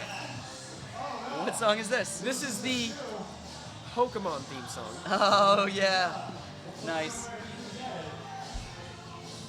It's funny, the Ninja Warrior community also tends to be very Oh, much... and he fails. Oh, dude. I completely He missed lost it. a shoe. Oh, dude, he lost a shoe and he apparently stepped on a line.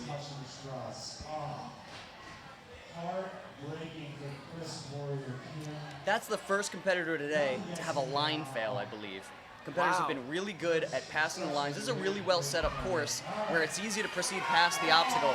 And, just Christian. didn't pull it together there. Christian Derubis, a strong athlete that I shouted out earlier. I expect big things out of Christian. He took first place at that vitality competition that I was talking about earlier. That bracketed competition a long while back, and made $1,000 on that. He hasn't been competing a lot lately. No, he's a big time Look at this. lacrosse Boom. player. Yeah. So he's been serious lacrosse focusing a player. lot of time in there. He used to be at Drew's New Era gym all the time, but so much of his time has been focused toward lacrosse that he hasn't been showing up recently, but he's still been training and keeping at it. And you can see it shows here because he's having a pretty quick and clean run so far. Yeah, he's definitely looking good, looking confident. Definitely a sense of urgency, which I love to see. Look at that rounded circular motion. Veteran move, right? We were Right. just talking about that. Big jump here, looking good. The close-up, looking good. And big move. Yeah, he This is a smart definitely wants to competitor. get into the top of the bracket here. Took an extra swing on that bar, but making up the time on that Right barrel. up the juicer. Basically just parkoured over We've that seen whole thing. very few people make their way up the juicer with that much ease. That was beautiful. Right onto the first wingnut. Looking comfy up there. Settling the swing. Good maneuver. Does a little bit of a toe touch and just completely kills the swing. Beautiful. Now a big move. Go. Got it. Christian Just teaches. enough Yeah. to not give. There you go. To not Settling it land again. and have enough swing to really Big throw you move. off. Boom. Got So, it. And Christian teaches a Ninja Warrior camp, basically. So over the summer, he's at a camp and he teaches Ninja Warrior there. This is his third year competing in the NNL, and he was a finalist in season 1. He applied for American Ninja Warrior season 10, so this year he's eligible. He's eligible. Yeah. He is a young competitor. He had previously competed as a teen. He's a young competitor. It's great that he can now potentially be on the show. Producers, people from the show, take notice. You know, I have no doubt This he's is going to make Christian. his way onto the show. because Beautiful. The show is going to be looking for those 19-year-olds with talent Yeah. to and feature. And he is definitely one of them. Oh, no! Christian could have made that. I think that was just maybe a mental mistake or misgrab. I don't know. think his hands were way off. I saw his hands hitting the back of the board several inches above where the hold was. Oh, really? So Wow. That could do it. momentary lapse in focus there, I think. Yeah. For Christian New I've been saying it all along. All it takes is a momentary lapse to take you out for the season, unfortunately. But Kristen we did have have a nice run. Danny Danny Malkin. Malkin. And her nickname, yeah, Danny. And interesting fun fact, her job is to teach communication skills to children on the autism spectrum. And she tries to incorporate movement into her therapy sessions. So in teaching kids with autism, she tries to get them to move and to speak, kind of the full gamut of different ways to communicate. You know, you can communicate Right. through your body, right? And of course verbally. That's really cool. That's a big thing with autism is they don't pick up on the body language. Right. So teaching that is probably highly, highly beneficial for those kids. Yeah, that sounds really cool. I love to hear that. And I did a charity event last year for the Bancroft Autism event. We went out to Jersey. I set up a Ninja Warrior course. So my company, Ninja Sport, our slogan pretty much is everything ninja. Basically, we set up obstacle courses like we did on the Harry Connick show. We set up a full obstacle course. That, of course, I said I partnered with Carl Fantuzzo from the Warrior Factory. But Ninja Sport, we have a curriculum. We have mobile rigs. We do birthday parties. We set up courses anywhere needed. And last year, we were given the incredible opportunity to work with Chris Wilczewski, the PPK team, Pinnacle Parkour in New Jersey, and a bunch of other. Oh, Louis was there. He brought out his mini warped wall, and we all did this charity day where we all just brought out our stuff for free. And I think there were over 500 kids with autism that came out, and we just ninja'd them for the day. It was just a day of ninja with these kids. It was so much fun. I love contributing and doing charity events when I can, and it's great when I meet people like Danny. Okay, so here we have Danny's third attempt on the juicer. Oh man! If she makes it past this, she will be in second place overall. Oh wow! She's got to make this. Danny, get it, get it. Oh no! She misses her foot. She hits the front of the juicer and just spins it. Thank you, by the way, James, for interrupting me on that spiel of talk about charity. But I'm a big believer in charity, and I just wanted to shout out Danny for doing that, particularly with autism. That touches home for me. I like it. So Danny could have completed, or at least gotten to the first place spot with the completion Really of that obstacle. unfortunate for her because I know she's been working very hard and diligently. She's trying to separate herself from the rest of the pack and be one of the top females. And you can see right there, she has the potential. I mean, it's not just a dream. She can live that. She's very close. She's One of the things she's been working on is upper body, so I was hoping she would make it to the Wingnuts and the rest of the gauntlet to see how that's been paying off for her. Yeah, I know she's super strong. But now it's Eli Chevalier. Eli is one of the strongest competitors today. You're going to see explosive movements. Look at this. One-arm monkey with a 180 transfer to the platform. He's going to tic-tac. Here we go. He's going to fly through these obstacles. This is an explosive competitor who's gunning for first place, for sure. He's placed first place at New York Ninja before. Look at that tack at the top. That was a great move there. Boom, He's very huge efficient jump. so far. Big moves on the slider. One arm, two arms to pull through. The juicer's been tripping One up a lot of breath people and go. today. But not Eli. Very nice. Eli up and over without a problem, and now onto the Wingnuts already. Throwing. Great moves. Great way to get this going. Boom, caught. Already with the right momentum to the dismount. Perfect. Nice. Beautiful. Very We've nice. seen that from very few competitors. I personally tried to do that and didn't. It's a really tough thing to change your momentum. He did that so effortlessly just now. And he's breathing, but it doesn't look like he's taking much of a break. He's got a lot of endurance. This is one of the competitors that I bet on because he's got that endurance. When he gets to a place like this, you can count on him having the ability to clear. We could see a clear if he doesn't make a mistake. This cliffhanger shouldn't be a problem for him. It's a big move. You can see it. He's going to eye it up. He's going to go big. Uh-oh, too big, too big. Oh, no. Man. Pulls himself off the salmon ladder with too much swing. Did exactly what Derek did and just built up too much of a swing on that salmon ladder. Too much. Wow. And just like that, we won't get to Such see a him promising do the run circuit comes to an end. board. But Yeah. up next, we have Yancey Yancey. Kazada. Kazada. Yancey is one of my favorite He's also got the competitors. Fresh Prince on. Nice. Yancey, one of my favorite competitors. I believe to this day he has still not competed to the level that he can. Agreed. I was testing in Vegas last year. I believe it was last year. Yancey came out late to the Vegas testing, and he was the first one to clear the course. We were all standing around. I made a mistake on the course. Several other competitors. I think you were there, James, right? You were there for testing at one point. I don't know if you saw. Yeah. But a few of us had trouble completing the first stage in Vegas in testing, and Yancey came through and just smoked it, and then like left. It was like, all right, I'm done. Really strong competitor. Yeah, I showed up later that night. Vegas testing is fun. It's a lot of fun because there's a little less pressure. You got the producers there definitely grilling you, watching how you do on the course, so there's definite pressure, but it's not quite like the show. So I love to test. I've been testing for the last 4 years. Yancey looking very Looking. smooth. This is what I like to see. This is what we want to see from Yancey. One-handed dismount, which is, I think, a preferred technique there, just to be quick and efficient. Up and over the barrels, a little slow, but getting it done. He's starting to breathe a little heavy now.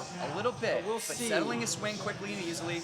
Yancey also Using was very good technique, getting into that swing so fast. boom. Great moves. Settling his swing with the upward. Now he has pretty good direction if he kicks forward. Now he's going left and right again. I feel like he's Spending got a to. lot of time here Yeah, trying to a figure lot of this time. out. And that is a noodle tech. Like, look at the noodle. Oh. You don't want your heels to go behind your butt that No. often.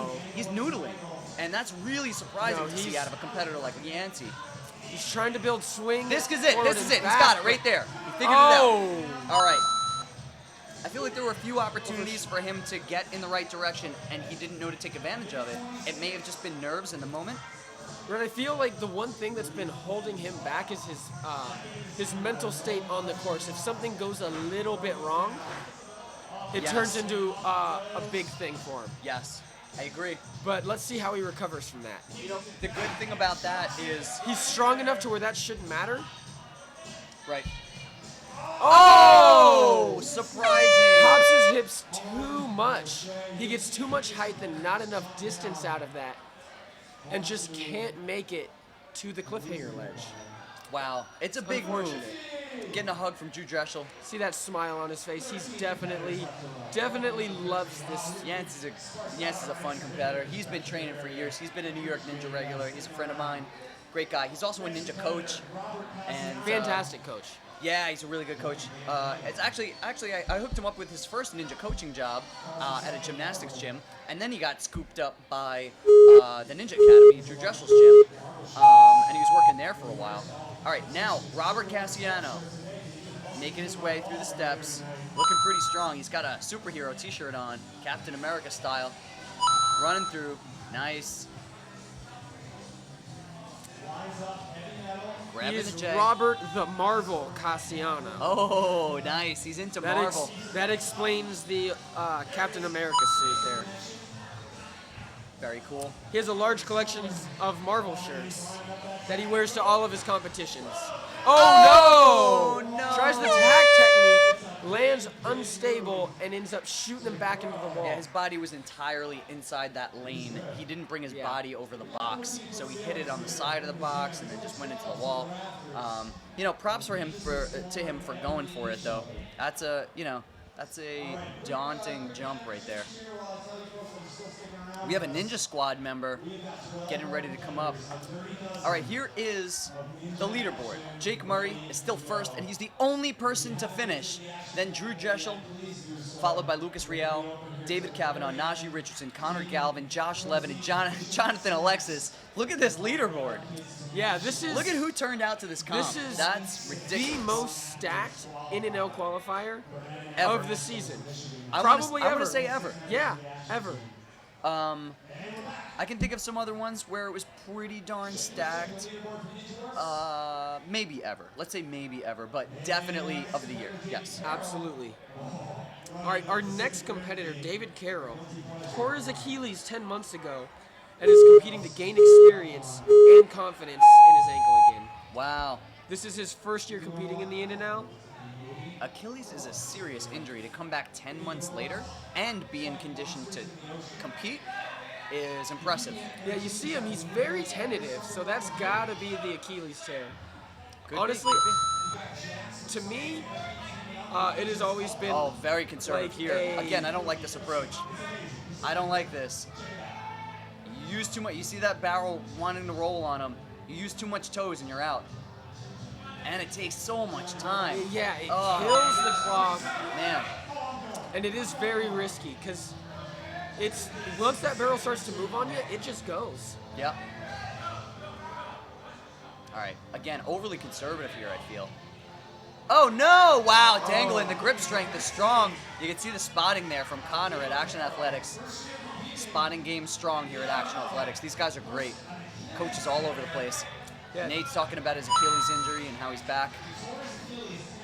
Conservative coming up the wall. I wonder if it was the left leg because he leaned to the right. Yeah, he ran up with his right leg, didn't use his left leg at all. Let's see if he leap. Yep. I think he kept it behind himself a Looked little like bit he there. used I his was looking for knees that. there a little bit. Yeah. So definitely out here trying to build some confidence on the course, trying to build some confidence with his Let's see with how his feet. Let's see how the landing goes here when he needs to jump back to the box. He's got it, no problem. Okay, this tends to get people tripped up, and he has not been smooth through obstacles. Being on the New Era squad, I feel like he should understand this one pretty well. Oh! Saving He it. used the right He's technique. not flagged out yet. But he just didn't put enough into it. All right, taking a little rest, refocusing, trying to center himself. He's got to keep running, keep running, keep running. Oh, man. He's got to give up a little bit on that rope. He's Yeah, choking up a little His too chest is too close to the too high on the rope, Well, and too yeah. far away from the wall, too close to the center of the wall. There you There go. we His go. chest that time were over his feet. That allowed him to have purchase on the wall and get up to the top. Oh, what was that? my gosh. Maybe that was the Achilles. Maybe he decided not to throw it, you know? Yeah. Drew, giving him props, asking him how his leg is doing, I believe. Checking him out.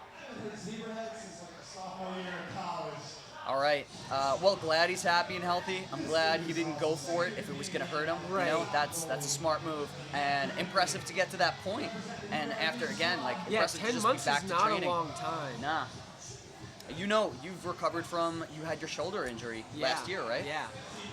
That was a year and a half ago now. Oh wow, really? Yeah.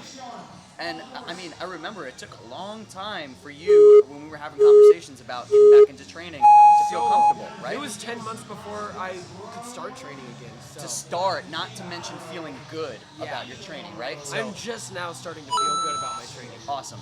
So I'm glad to hear that, James. I really want to see you out on these courses more often. I know you're not competing today, right? You're not. No, you're I'm not later today competing today. because you're not feeling well. Not feeling well.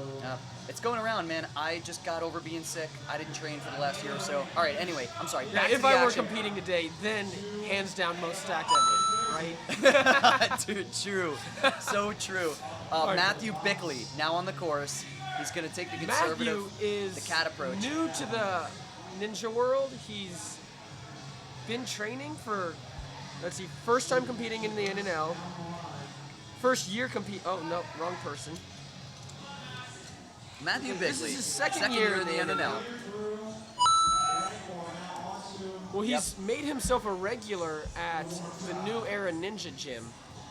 And as you can see, he is a Ninja Squad member. And he's an ice hockey goalie. This is not the first hockey goalie that we've had. Oh, he got a flag. He gets a flag. Hitting the ground. Unfortunate. Very, very strong upper body wise, but he's got a lot to work on when it comes to chaining things together and running through smoothly. So interesting to see. There are so many pieces of the puzzle you have to put together. You have to have upper body strength, upper body endurance, fingertip strength. You have to have body control, lower body power. You have to have overall endurance and cardio. You have to have focus on the course. You need to be able to redirect your body. These are the things that a ninja needs, right? I'm just going through a list of some of the things. And you need everything. You need everything. That's why I think I love this sport, because it's constant problem solving. It's constant new and innovative techniques to get through stuff. Now Mark Respass. This is his very first competition He was ever. very low on a step there. So we're going to see likely a very conservative, very safe approach. I think he's going to take that slow, time-consuming wall technique here.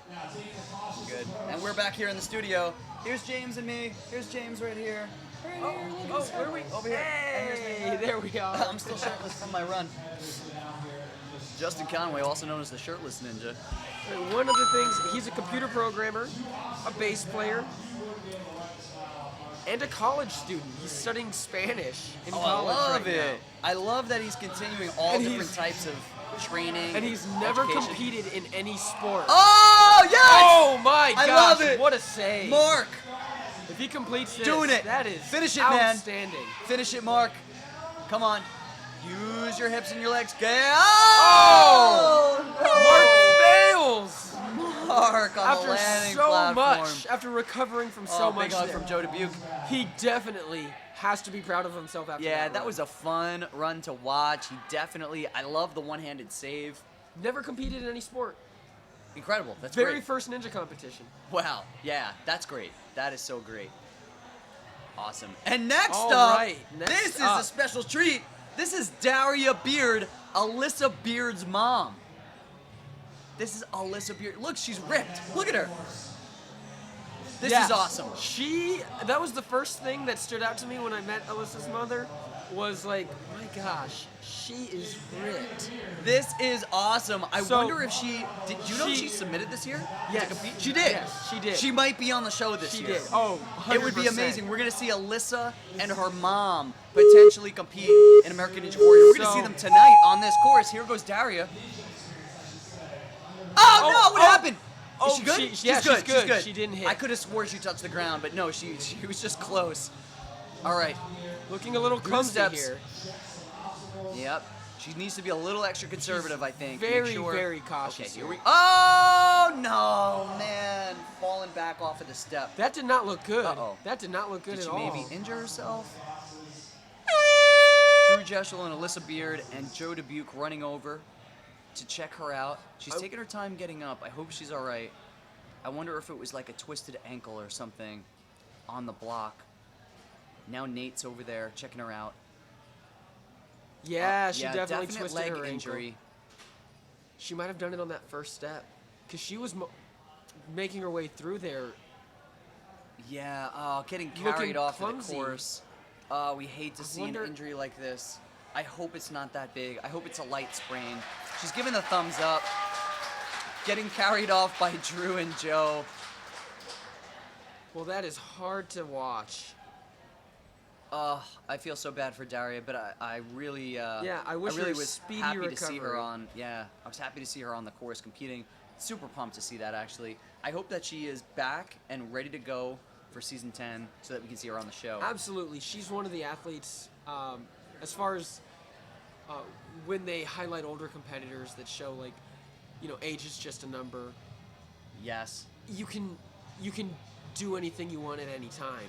She's one of the ones that like really, I think she has a very good shot at going far on the course Yeah, absolutely. and inspiring a lot of people. I've seen her before on a course and do better than she did Very, today. She very did really strong. well. She's really strong, yeah. Look at this leaderboard now, though. So I just noticed John Alexis. Look at all the other times, right? In the minutes. John Alexis is on the board. 51.81. Blazing speed. He just made that mistake on the salmon ladder, but still holding out 8th place, even though he only made it to the 9th obstacle, or completed the 9th obstacle, because he did so with 51 seconds. All right, now here's the female leaderboard. Alyssa Beard, the daughter of Daria, who just was carried off because I believe an ankle twist. Alyssa Beard holding out 1st place. Then Mia Lazarkowicz. Did I get that? Lazarevich. Okay. I think. Lazarevich. If she's watching, she's just probably laughing at us. McKinley Pierce. Mia's definitely fun. Megan Beattie Is holding out 4th, and then Holding out 5th, Casey Rothschild. 6th, Danny Malkin. 7th, Eliana Hunderford. But if you look in, was that 2nd, 3rd, and 4th? all completed the juicer. Right. Oh yeah. Okay. Nice. So I I love don't that know you've what taken these females. stats. I and don't you know what females are next, but all it takes is getting up the juicer and getting past those wingnuts, and you're in second place. Yeah, that's a great way to look at it. If you know what you need to be, it could drive you. It could give you the motivation to just get there. So now Charlie McCarthy is another first-year NNL competitor. Oh, he's down right in front of us. Whoa. You all right? Thumbs up. Oh no, he counts He's as a going. completion. Yeah, he's good. Nice. Chills is his nickname. I'm assuming. It just says Chills on his fact sheet here. Yeah, I don't know real. First year competing in the NNL. Or maybe he just chills. Like he just likes. He's he just a likes chill to dude. He likes to chill. Definitely chilling on the course so far. Yeah, this is chill music. He's a new competitor. First year competing in the NNL. Looking pretty good here. Slow and deliberate, but making his way through. Yeah, that's. If you take a look at the difference from some of the top competitors here tonight. Oh no! An awkward dismount. Had Goes him for kind the of nutcracker move. splitting the box. Never go for the nutcracker. there. Yeah, Not the preferred dismount he technique. went for a crane, but his foot just slipped out from underneath him. I think he was wearing a shoe that was mostly foam on the bottom. Oh man! And you yeah, can see we were a little talking bit about of this. chalk there. We were talking about this yesterday, and you Yeah. were saying how the foam does not stick well. There's a big difference between fresh foams, which have foam in the sole, but the bottom is rubber, and a foam-only based shoe. A foam-only will not stick to a wall like rubber will. It's a huge liability. It's a good way to get hurt. Yeah. It's great now that Ninja has evolved to the point as a sport where we have competitors like yourself, even myself having competed so many years and done so many things that I can coach other people and tell them things like this. The people listening to this live stream are getting the lowdown on what shoes, right? Like when we were first competing, we were, I'm sure, like you probably spent hours online looking for the lightest shoe that might have good traction. Actually, I trying to was figure just things wearing out. a shoe that was comfortable. It was pretty heavy. Oh yeah. But I was basically went into a shoe store one day and just tested the traction on all of them. Nice. And they gave me a lot of odd looks, but I ended up walking out there with a nice heavy pair of Under Armour shoes. Oh yeah. Nice, but there you go. You had to figure it out. Like Yeah. it wasn't just like Fresh Foams are the obvious ninja shoe Right. that you could easily just Well, they didn't buy exist a pair. Yeah, that's true. But also there was just no testing ground really for it. We were all new to the sport. I mean, you got started way before I did, and so I can only imagine. People were just figuring everything out. Anyway, Daniel Harlow is now making his way across this wall. AKA the looking handstand confident. ninja. Ooh, I like the handstand ninja title because. Fun fact, he's done handstands in 6 different countries. Sick! I myself love handstands. Wait, is Daniel That's possibly. dedication to the craft. Is he possibly the ninja? Or, he's a ninja, but is he the guy that I may have seen put out the YouTube videos where he's doing handstands that, like, jump up and down these huge blocks? Like, I've seen some crazy handstand videos. I wonder if. It's hard to tell, like, when somebody's upside down. I wonder if that's him. I'm gonna look him up on YouTube right now. Let me know if you're on the live stream. Oh my gosh, he's oh just man, having he's a rough struggling. time here. Struggling on these walls, the warp drive. Some people are having a hard time using the momentum and the swing of the rope. Let's see if he swings directly into it. Oh yeah, he keeps swinging directly into it. And So he's out. swinging directly into the wall takes him just to the left of the wall. You gotta plan your swing out and swing to the outside right edge, because that rope will pull you into it. Yeah, it's funny, you can watch a lot of competitors go, you can pick up beta, and then when you're there in the heat of the moment and you need to actually do what you've been planning and what you've seen other athletes do, it sometimes does not translate. It sometimes is totally different, and it's hard to make your body do what you want it to do sometimes, especially when you're interacting with moving obstacles like a rope. Now, Matt Glauaz. It's an interesting last name. Matt Glowix. I think that's it. Glowix. Glowix. There we go. That sounds right.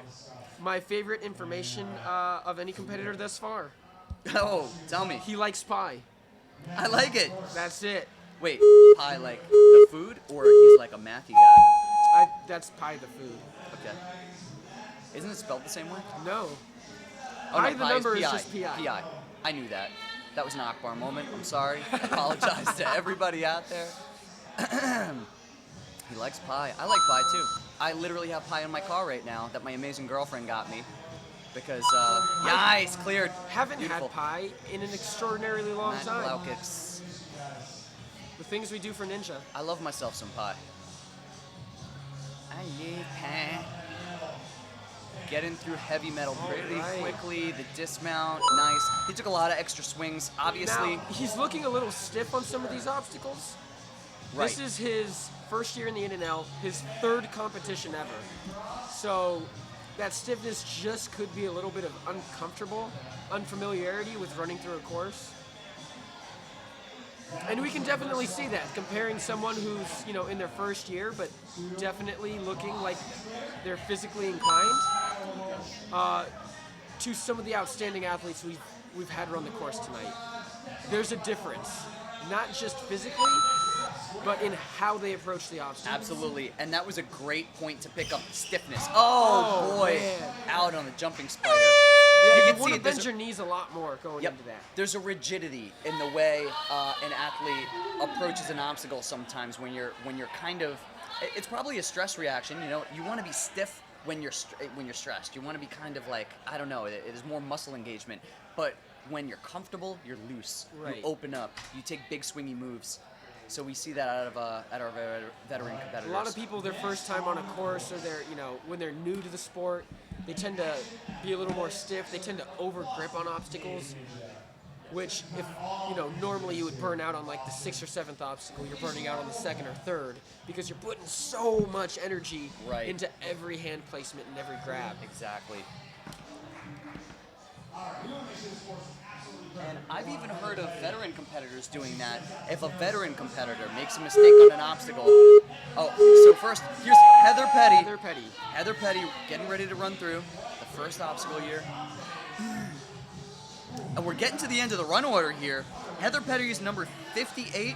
We have 63 competitors total. It's the end of the night. Guys, we are going to crown our winners very soon. Oh, yeah, we've got 5 people left. There's only 5 people left to run. Heather Petty.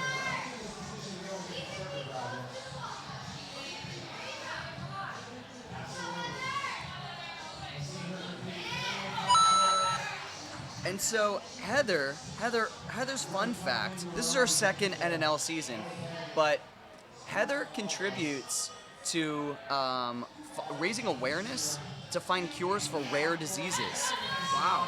So apparently, she lists a fact here, 95% of the 7,000 known rare diseases don't have any treatment options available. Literally nothing, she writes. Wow. Literally nothing, because they're rare diseases, and I suppose they don't have the backing from like major pharmaceuticals or different medical, institutions.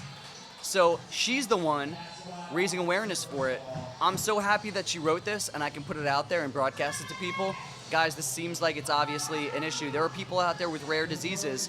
They can't walk into a place and say, I have, A, B, and C, which you have. Oh, look at this. Oh, look at this using a approach. straddle That's the technique. first time I've seen this.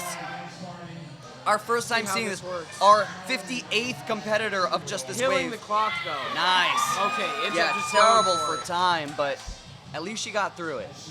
Remember, time may not be too much of a factor if all she wants to do is get to the Wingnuts. True. Last female competitor of the night. Again, with an eye on the prize of completing the Wingnuts or Oh, she's getting going to to swing the Wingnuts. directly into the wall. Oh, no, she takes a rounded approach. Oh, the foot touch. Man. All right.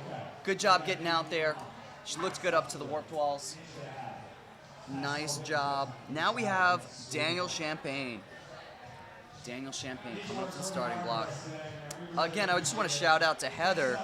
Great job for attacking the issue, the rare diseases issue, and feel free to interact here when you're done with your competition today. If you come back to the live stream, tell people where to find more information about what you do. All right, Daniel Champagne, another regular at the at the New Era Ninjas Academy. So expect to see him being very familiar and very confident on this course. Drew likes to throw a lot of tricky stuff at these guys. So I don't think they're going to be caught off guard with too much from this course here. Making his way through the wall, looking for the dismount, got it. Good job. Into the next room. James, what's your favorite obstacle today? My favorite obstacle? You know, I gotta say, I love those wingnuts.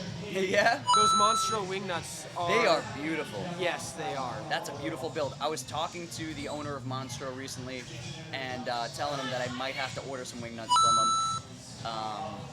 I don't have my own gym per se, but I have my own program at Island Rock in Long Island. I'm going to be working at Sky Zone soon, doing a ninja program there with my ninja sport curriculum, and I would like to be able to take my Monstro Holtz wingnuts with me. So I may do that, and they're heavy. Yeah, it's true. So they're solid resin. That's the. I talked to him about, maybe doing something to lighten them up a little bit for shipping purposes. Oh yeah, absolutely. Even maybe making them hollow. But right?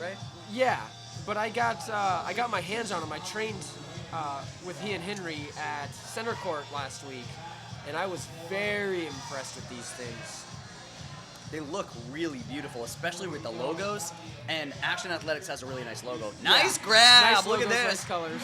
Daniel Champagne. Daniel making his way through the wingnuts. And already redirected and made the landing. A little stumble there. His time has to be pretty solid right to this point, too. He is not doing bad at all. Interesting. Daniel Champagne. See, he's taking some deep breaths here. Not unusual for this part of the course. And fun fact about Daniel, he built a rock climbing and ninja cave in his basement. So he gets his training in at home. Look at this! Oh. Nice move. He did what other ninjas have tried to done and failed tonight. Oh, no! I was in that situation earlier. Can he fix it? He's one at a time. He's He's back down on the other side. He's really got it. Come on, wearing out of energy. Got to do another gut check right here. One more. He wants to complete this obstacle. Oh, he wants to complete it. He's still crooked. Come on. He's got it. He's got it. Woo! Now I gotta say, nice. I don't think there's a chance he makes it to the next obstacle. I don't think so. Completing, but I love the fight. Yeah, fighting to complete the salmon ladder here. Big that wind just up, shows too much wind up. Shows how much heart he has. Yeah. Nice run. Shows how bad he wanted it. Nice run, Dan Champagne. I'm looking forward to seeing him compete some more. And if he keeps up the training in his basement, we might see some really strong finishes. All right, 4 competitors to come. Bobby O'Neill, followed by Ernest Phillips. You may know him as Enoch, one of the strongest ninja competitors out there. Then Alexandra Katz, and then Jonathan Stevens. Once again, another extremely strong competitor, one of the strongest.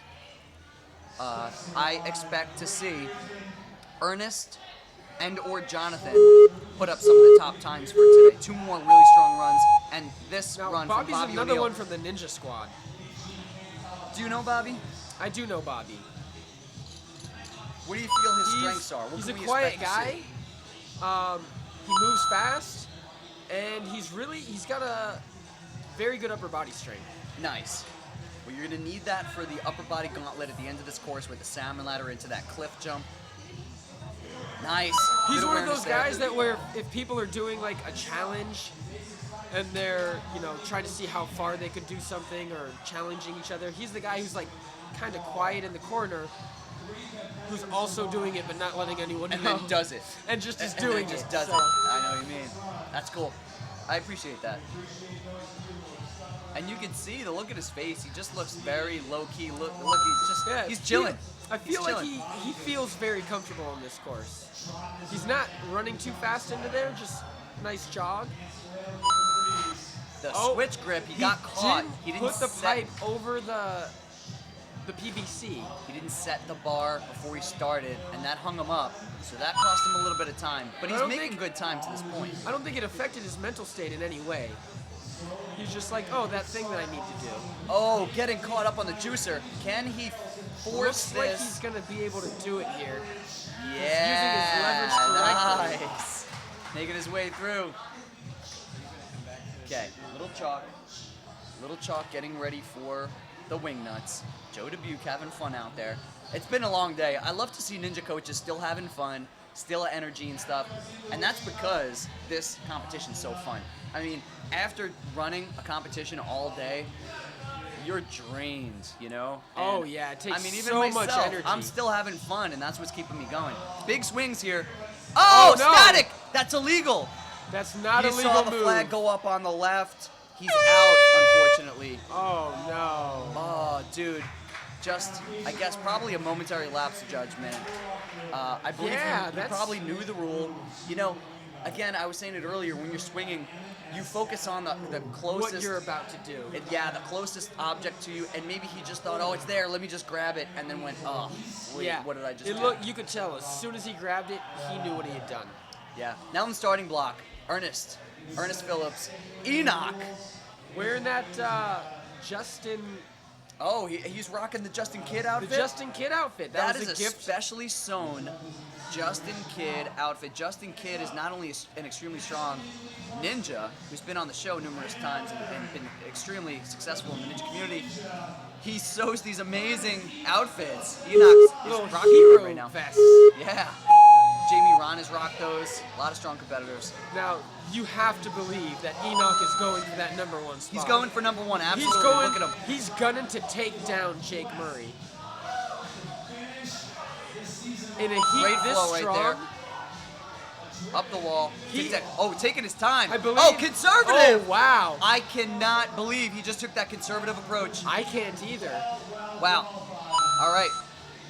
It just goes to show that is not an easy move. When I got up there, I did not want to go for it. Good job. Nice. I just feel like he's in the #1 spot as far as points go in the in and out. Yep.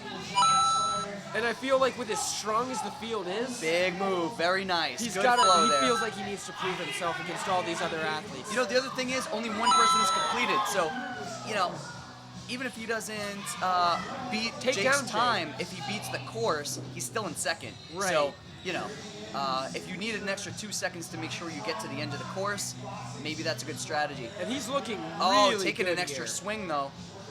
Got it.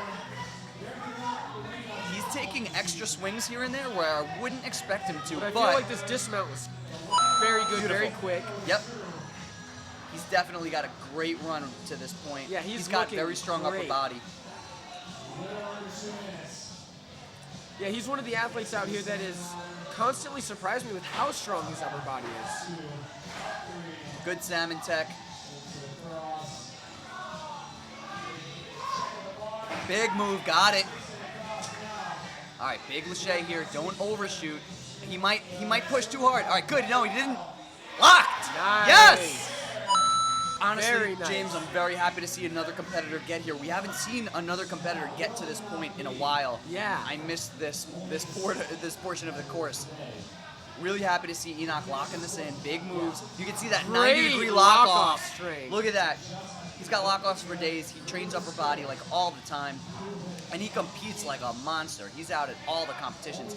You know he's thought about where he wants the placement of the holds to be. But look, he What is still he needs doing? to change things up. Shaking it out, getting some chalk. Oh, he's chalking up before he goes. I wonder if he's going to move that left hold closer. No, If I were think him, I think he's just chalking up. If I were him, I would move that left hold one move closer. Nope, he's just using his left hand, moving in, locking it in. He looks comfortable on that hold. Yeah. Will he do it? He's got the second. There's one more than a static one at the bottom. Yes!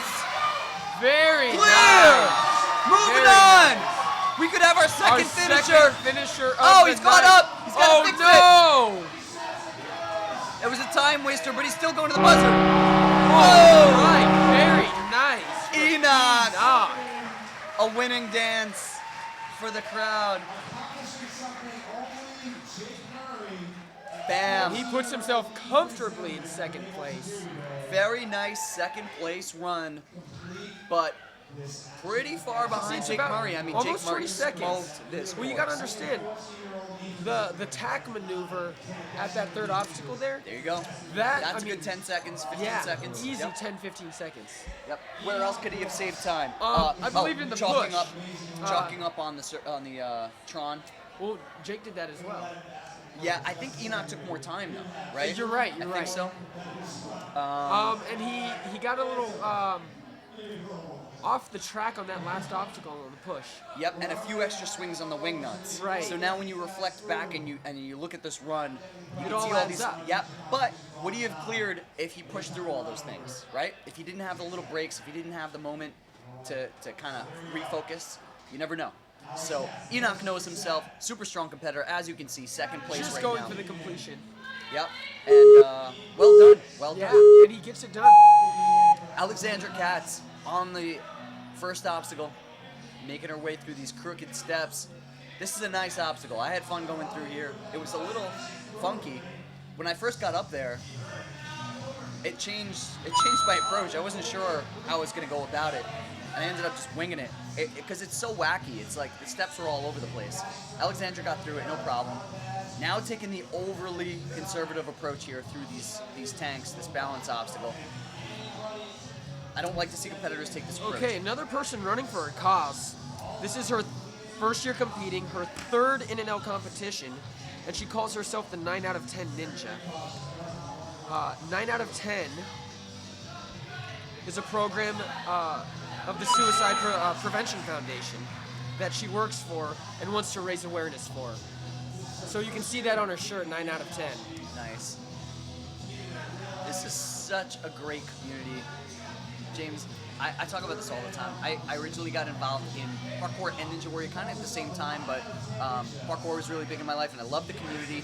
And then I found the ninja community, and oh my God, people are amazing in this community. I don't know what it is about ninjas, but like people like this ninja on the course right now, Alexandra, fighting, really working for causes, for humanity, right? I feel like so many ninja do so much for people other than themselves. Yeah, absolutely. And, it's like you against the course when you're out there. So it's overcoming self-obstacles. She's got to overcome an obstacle here. She looks terrified to make that jump, goes for it, and does just fine. Yeah, she's good. Showing She's herself no she problem. can do it. So it's funny that, it's just you on the course. You're the only person. It's a very solitary act going through a ninja course. All the focus is on you. But then there's the selfless side of so many ninjas. Totally different. All right, eyeing up this run here. Taking a lot of time, thinking it through. Let's see her approach. All right, up the walls is It looks good. like she does the right thing. Oh! No. Just didn't commit to sticking the run up that wall. I feel like if she had committed the right to moving her approach. legs, she would have had it. Let's see here. There we go. Now she's got it. She Good fixed it. job. That was a good adjustment there. Absolutely. We've seen a lot of competitors get flustered there and just go in circles. But she makes an adjustment and had no problems there. Brought it home. Now taking a lot of time. She actually chalked up, I think. Now, big jump. Oh, missed the spider jump. Man. And that is it The feet for Alexandra. We're not straight. That's our last female competitor. is. So we have our female standings. Coming up is our final competitor of the night, Jonathan There he is. Stevens. John Stevens getting a big hug from Joe Dubuque. Now And, this is someone we can look at for a finish. Absolutely. Jonathan Stevens has completed obstacle courses where others have failed. He's one of those strong competitors that has the endurance, he His has the strength focus. lies in his rock climbing ability and his upper body. And what we've seen from the top competitors here tonight is they can make it to the upper body gauntlet, but they can't get through it. True. This guy, if he makes it there, I'm calling it. He definitely makes it through Yeah, it. if he makes it, exactly, I'll agree with that. If he gets his hands on the Devil's Drop, he's going to put it away. He's not dropping. He's not. Tic Tac. He does the tic-tac. Beautiful. Nice. It looks like he's Nice front probably side. going to go for a top time here.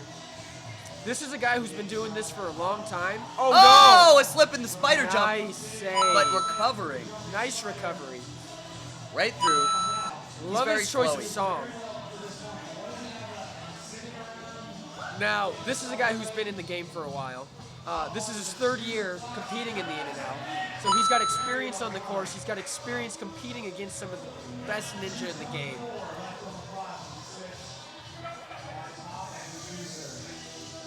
Get it. So he's smiling. Oh, he's digging in his pocket for some he's chalk. definitely got chalk in those pockets. It's so funny to see.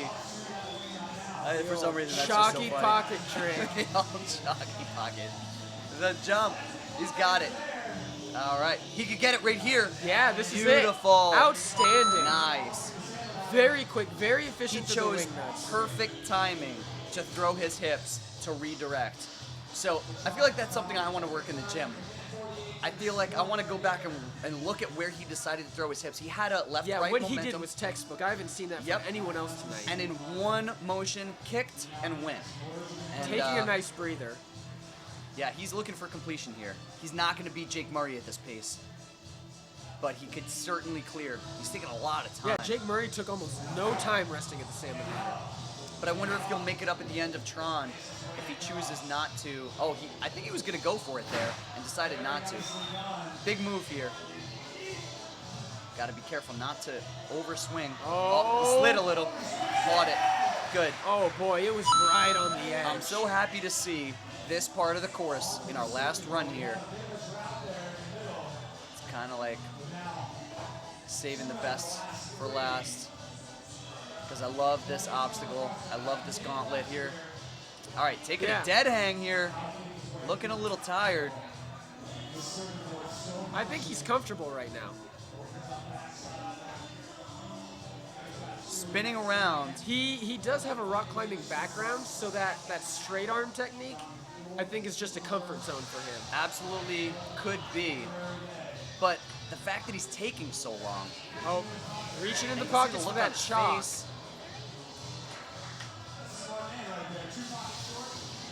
Okay, so from here.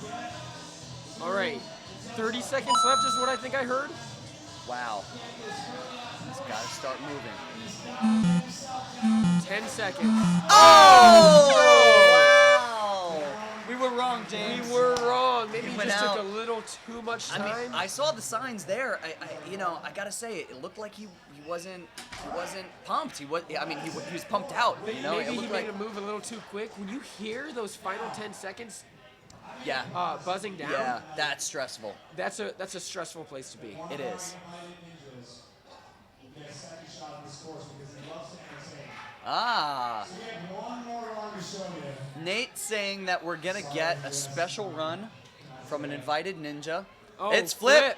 Flip is gonna hit the Flip course. wants a little bit of redemption on this course. Yeah. If you weren't watching earlier, Flip has already run. This is just an exhibition run. We're done with the competition. But Flip did not stick the jumping spider. Yep. So he wants a little bit of redemption. So we're having an exhibition run. And let's see what he can do. It's gonna be fun to watch. It looks like he's rowing a boat. It's funny. Naj posted a story about me last night, actually, because I saw Naj doing this thing. He was like mimicking the cliffhanger thing, and I was like, dude, it would be really funny to post.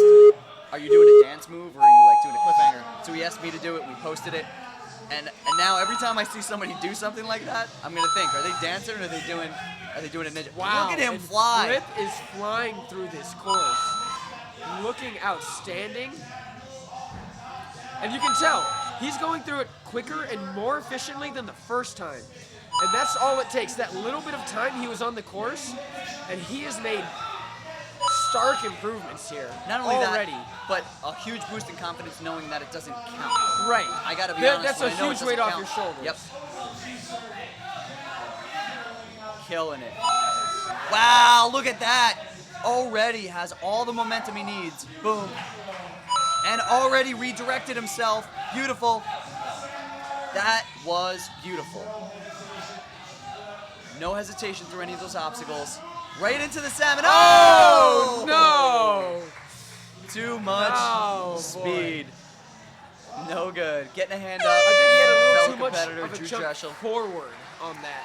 Yeah. With that technique, you really want to jump up and use that swing to throw yourself. Absolutely. You And want he jumped forward You want into to it. belly your swing. You want a big pendulum, and then you want to hike up high. Now we got Naj back there and a bunch of people looking at the salmon, making sure it's set because it's going to be playtime. But first, Nate is calling all the ninjas in so that we can announce the winners for today. He's going to announce all the competitors that have placed first, second, third. Who's in third? Male, female, overall, plus the qualifiers. Let's take a look at the leaderboard. I believe we had 5 Third people. place is Drew Dreschel. We had, okay. Drew just got there the quickest. Louis Moso outside our window. Come on in, Louis. I'm pulling you into this. Come here, Louis. Surprise guest visit from Ninja Louis Moso. We're live on YouTube streaming. Say hello to the fans. I'm afraid of being on TV. You're not actually. Justin, how you guys doing? Other than the person outside, it was April. Other than that, you're not on TV. You're just, it's just your voice. Just my voice. I'm just kidding. I'm on good TV to all see the you, time. man. Good to see you too, man. Yay! How you doing? Doing well. This has been a lot of fun, man. Did you just come in at the end here, or have you been watching? No, I've been here for about an hour and a half Oh, watching alright. the course. It's How cool. did we miss you? I texted you. You never really answer your phone, but it's been a great course. It's a great system. I love what NinjaWorks is doing. I love the camera setup. Yeah, huge shout out to NinjaWorks. Awesome, and I'm sorry, guys. We're gonna have to break back to Nate because he's gonna give the winners, and we will come back for a final sign off in a few minutes. I This is love Nate. my Action Announce the Athletics winners. Ninja team, the kids that I coach with all my heart. And at the end of every season, we hand out awards for leadership, for coming back from an injury, for being the most improved, for being the most sustainable ninja, the biggest moves. And we represent those with little pop figures, Hulk, Iron Man, Wolverine, Deadpool, Captain America for leadership. I want to share that experience with you guys for coming here today. So we could have just bought some trophies at the store, had you put them up on a shelf. They would have said, oh, where's that one from? Action Athletics. I'd rather have you guys take this with you so you have something that you can cherish. We appreciate you coming out. I like you guys a lot. Thanks for sharing this with me today. So without further ado, in third place for the ladies, completing the juicer in a time of 2:05:44, McKinley Pierce.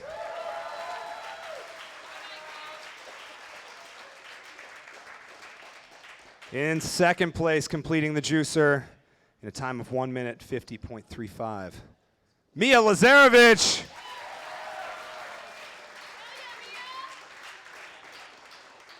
And in first place, completing the wangle in a time of 2 minutes, 0.93 seconds, Alyssa Beard.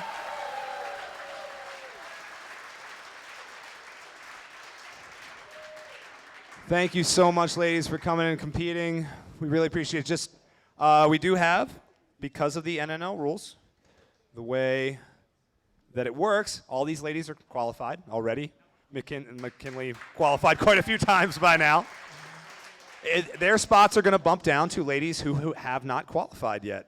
And so it is my pleasure to announce the 3 who will be joining the rest of these ladies in Atlanta next month.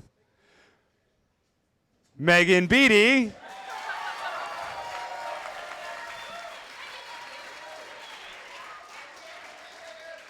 Eliana Hunderfund. I don't know if she's still here. They had a long drive. She's gone. We'll email her. Maybe we'll Instagram her. And Alexandra Katz.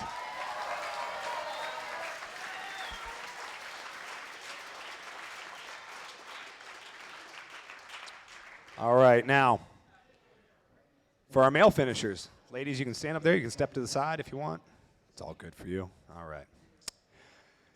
In third place, completing Tron in a time of 1 minute, 34.94 seconds, Drew Dreschel.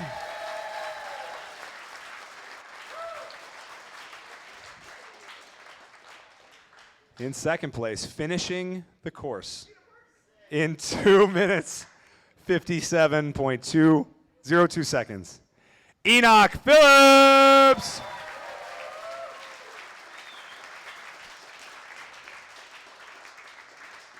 And in first place, finishing the course in 2 minutes 29. I love ninjas, man. They're great. 2 minutes, 29.98 seconds. Jake Murray!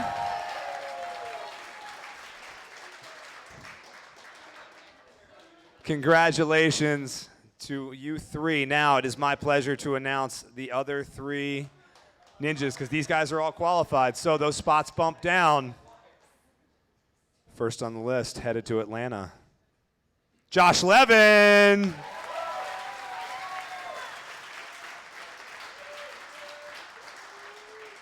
Second spot down, heading to Atlanta. Kevin Carbone.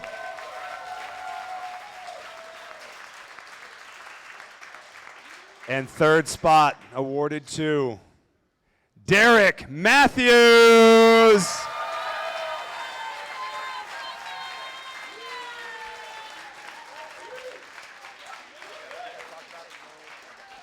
All right, guys. It means so much to share this with you. Pose for your picture. Ladies, get back up in there with them. Ladies, too. Get the guys and the ladies, please. And if you guys want, get all the competitors in there as well. Josh Campbell is a very, very accomplished photographer. He shoots for companies like Red Bull, GoPro, all their promo stuff. The pictures are going to come out great. We're going to share them on the website. Get in there. Make sure you guys get there after he takes this one. There we go. Now, everybody come on in.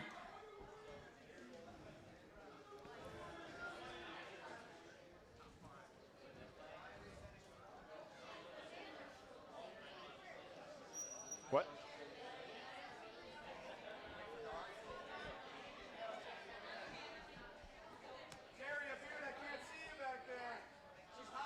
Make some room for Daria. She's got a busted ankle. There we go.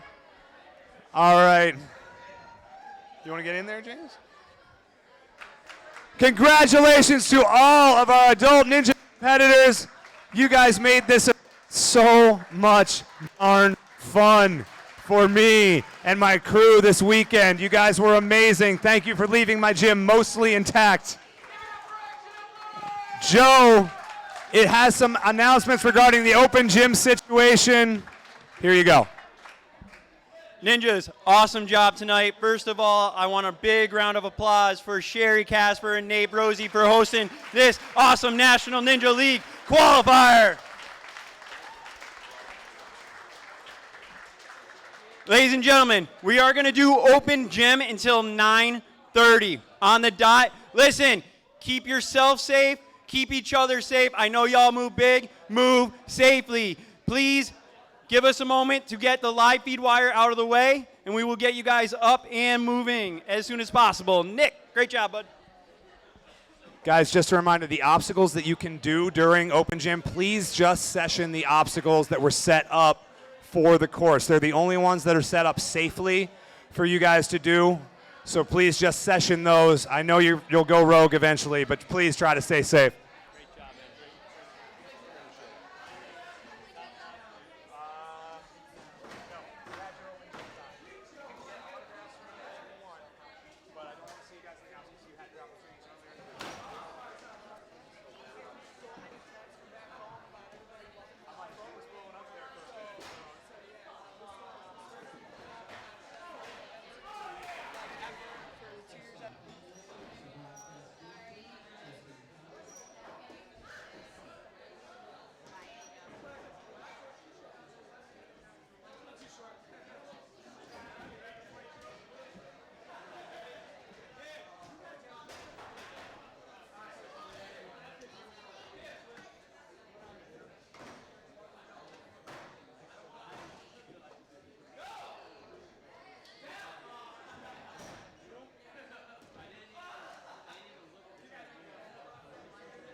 All right, guys, that wraps up our National Ninja League competition at Action Athletics.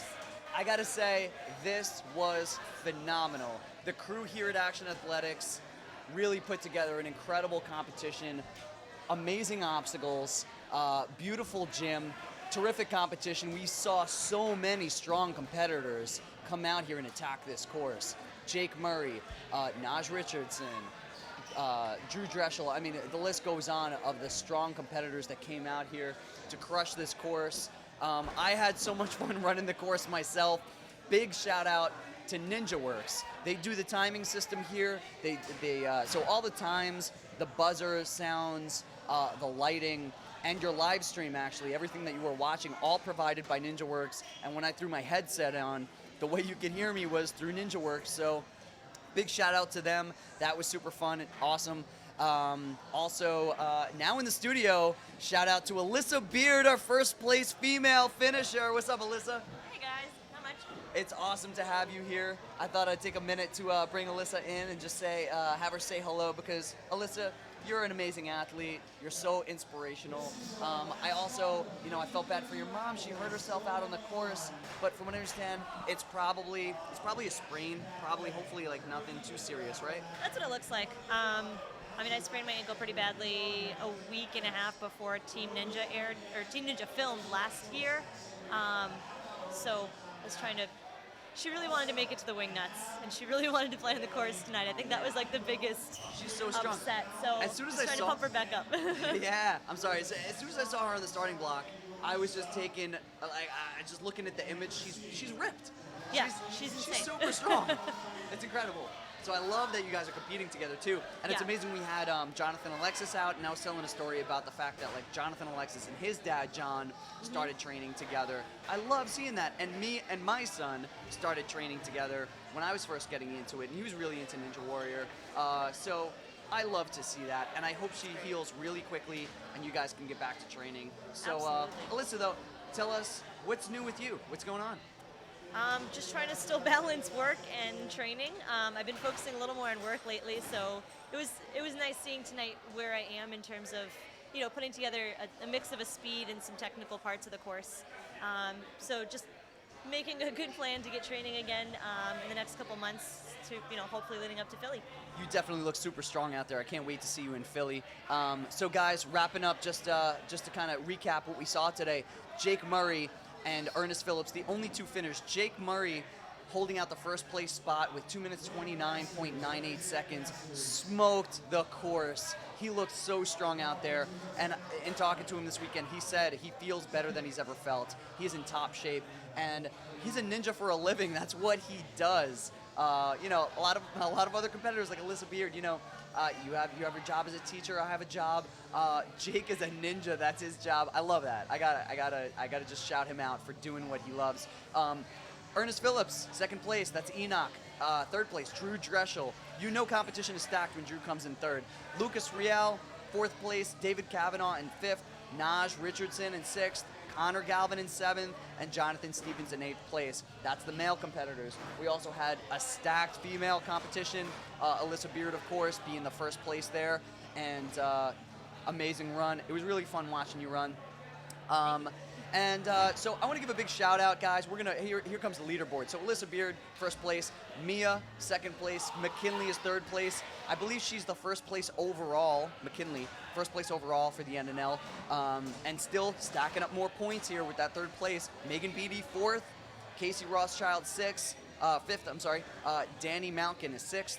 Eliana Hunderfund is seventh. And Angela Gargano is eighth. Beautiful competition here that I'm proud and humbled to be a part of. I loved being here, loved seeing everybody on the course. I loved being on the course myself. Ninja Works, awesome timing system. Nate Brosey putting together this gym and this competition. Shout out to him, Joe Dubuque. So many people to thank. Who else can we thank? National Ninja League. National Ninja League, the reason that we're able to hold these world-class competitions is the National Ninja League. Stay posted for more National Ninja League things to come. I am Justin Conway, owner of Ninja Sport. We have curriculums, we have ninja things for you to do. If you want to start a program, I help you do that. And I'm also, I run New York Ninja, the event program in New York. I'm looking forward to doing more commentating too. That could be a new thing for me. I hope you guys enjoyed it. Please let me know if you did. Shout me out on the YouTube channel. Feel free to reach out to me, Justin Conway, on the social medias and Instagram, New York Ninja Warrior, and Ninja Sport also on the social medias. Alyssa, you want to shout out yours? Do you do the social media thing? I do, yeah. Instagram, Twitter, Facebook, it's all Alyssa Beard. So easy. As long as you get the spelling right, you'll Yeah. be good. You'll find me. Alyssa with 2 L's, 2 S's. It's on the board right now. You can look at it on on the video. And Beard spelt E-I-R-D. Like weird. Like weird. I like it. Awesome. Who else? Did I forget anything before we sign off? I think just all the action Thank staff. all the staff. Yeah, the action staff. Incredible thing here. Guys, thank you so much for watching. I hope you all are able to listen in soon to my voice on future casts. I hope to see you guys all out, or at least that you can watch us at upcoming competitions. Signing out for the day, for Alyssa Beard, I am Justin Conway. See you guys out there.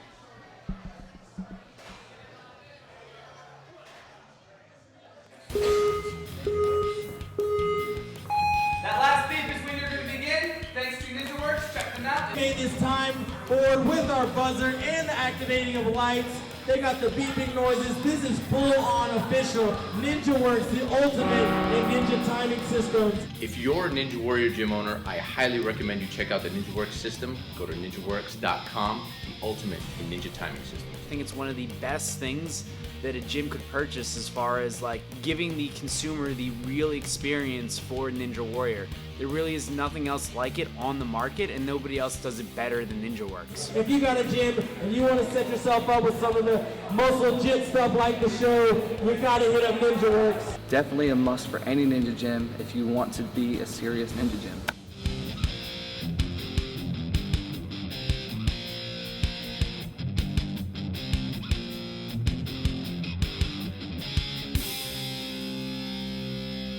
And it's just so fun to get up, complete the obstacle, and boom, hit that buzzer, and smoke goes off, and you just feel like a champion. So NinjaWorks, thank you. We love you.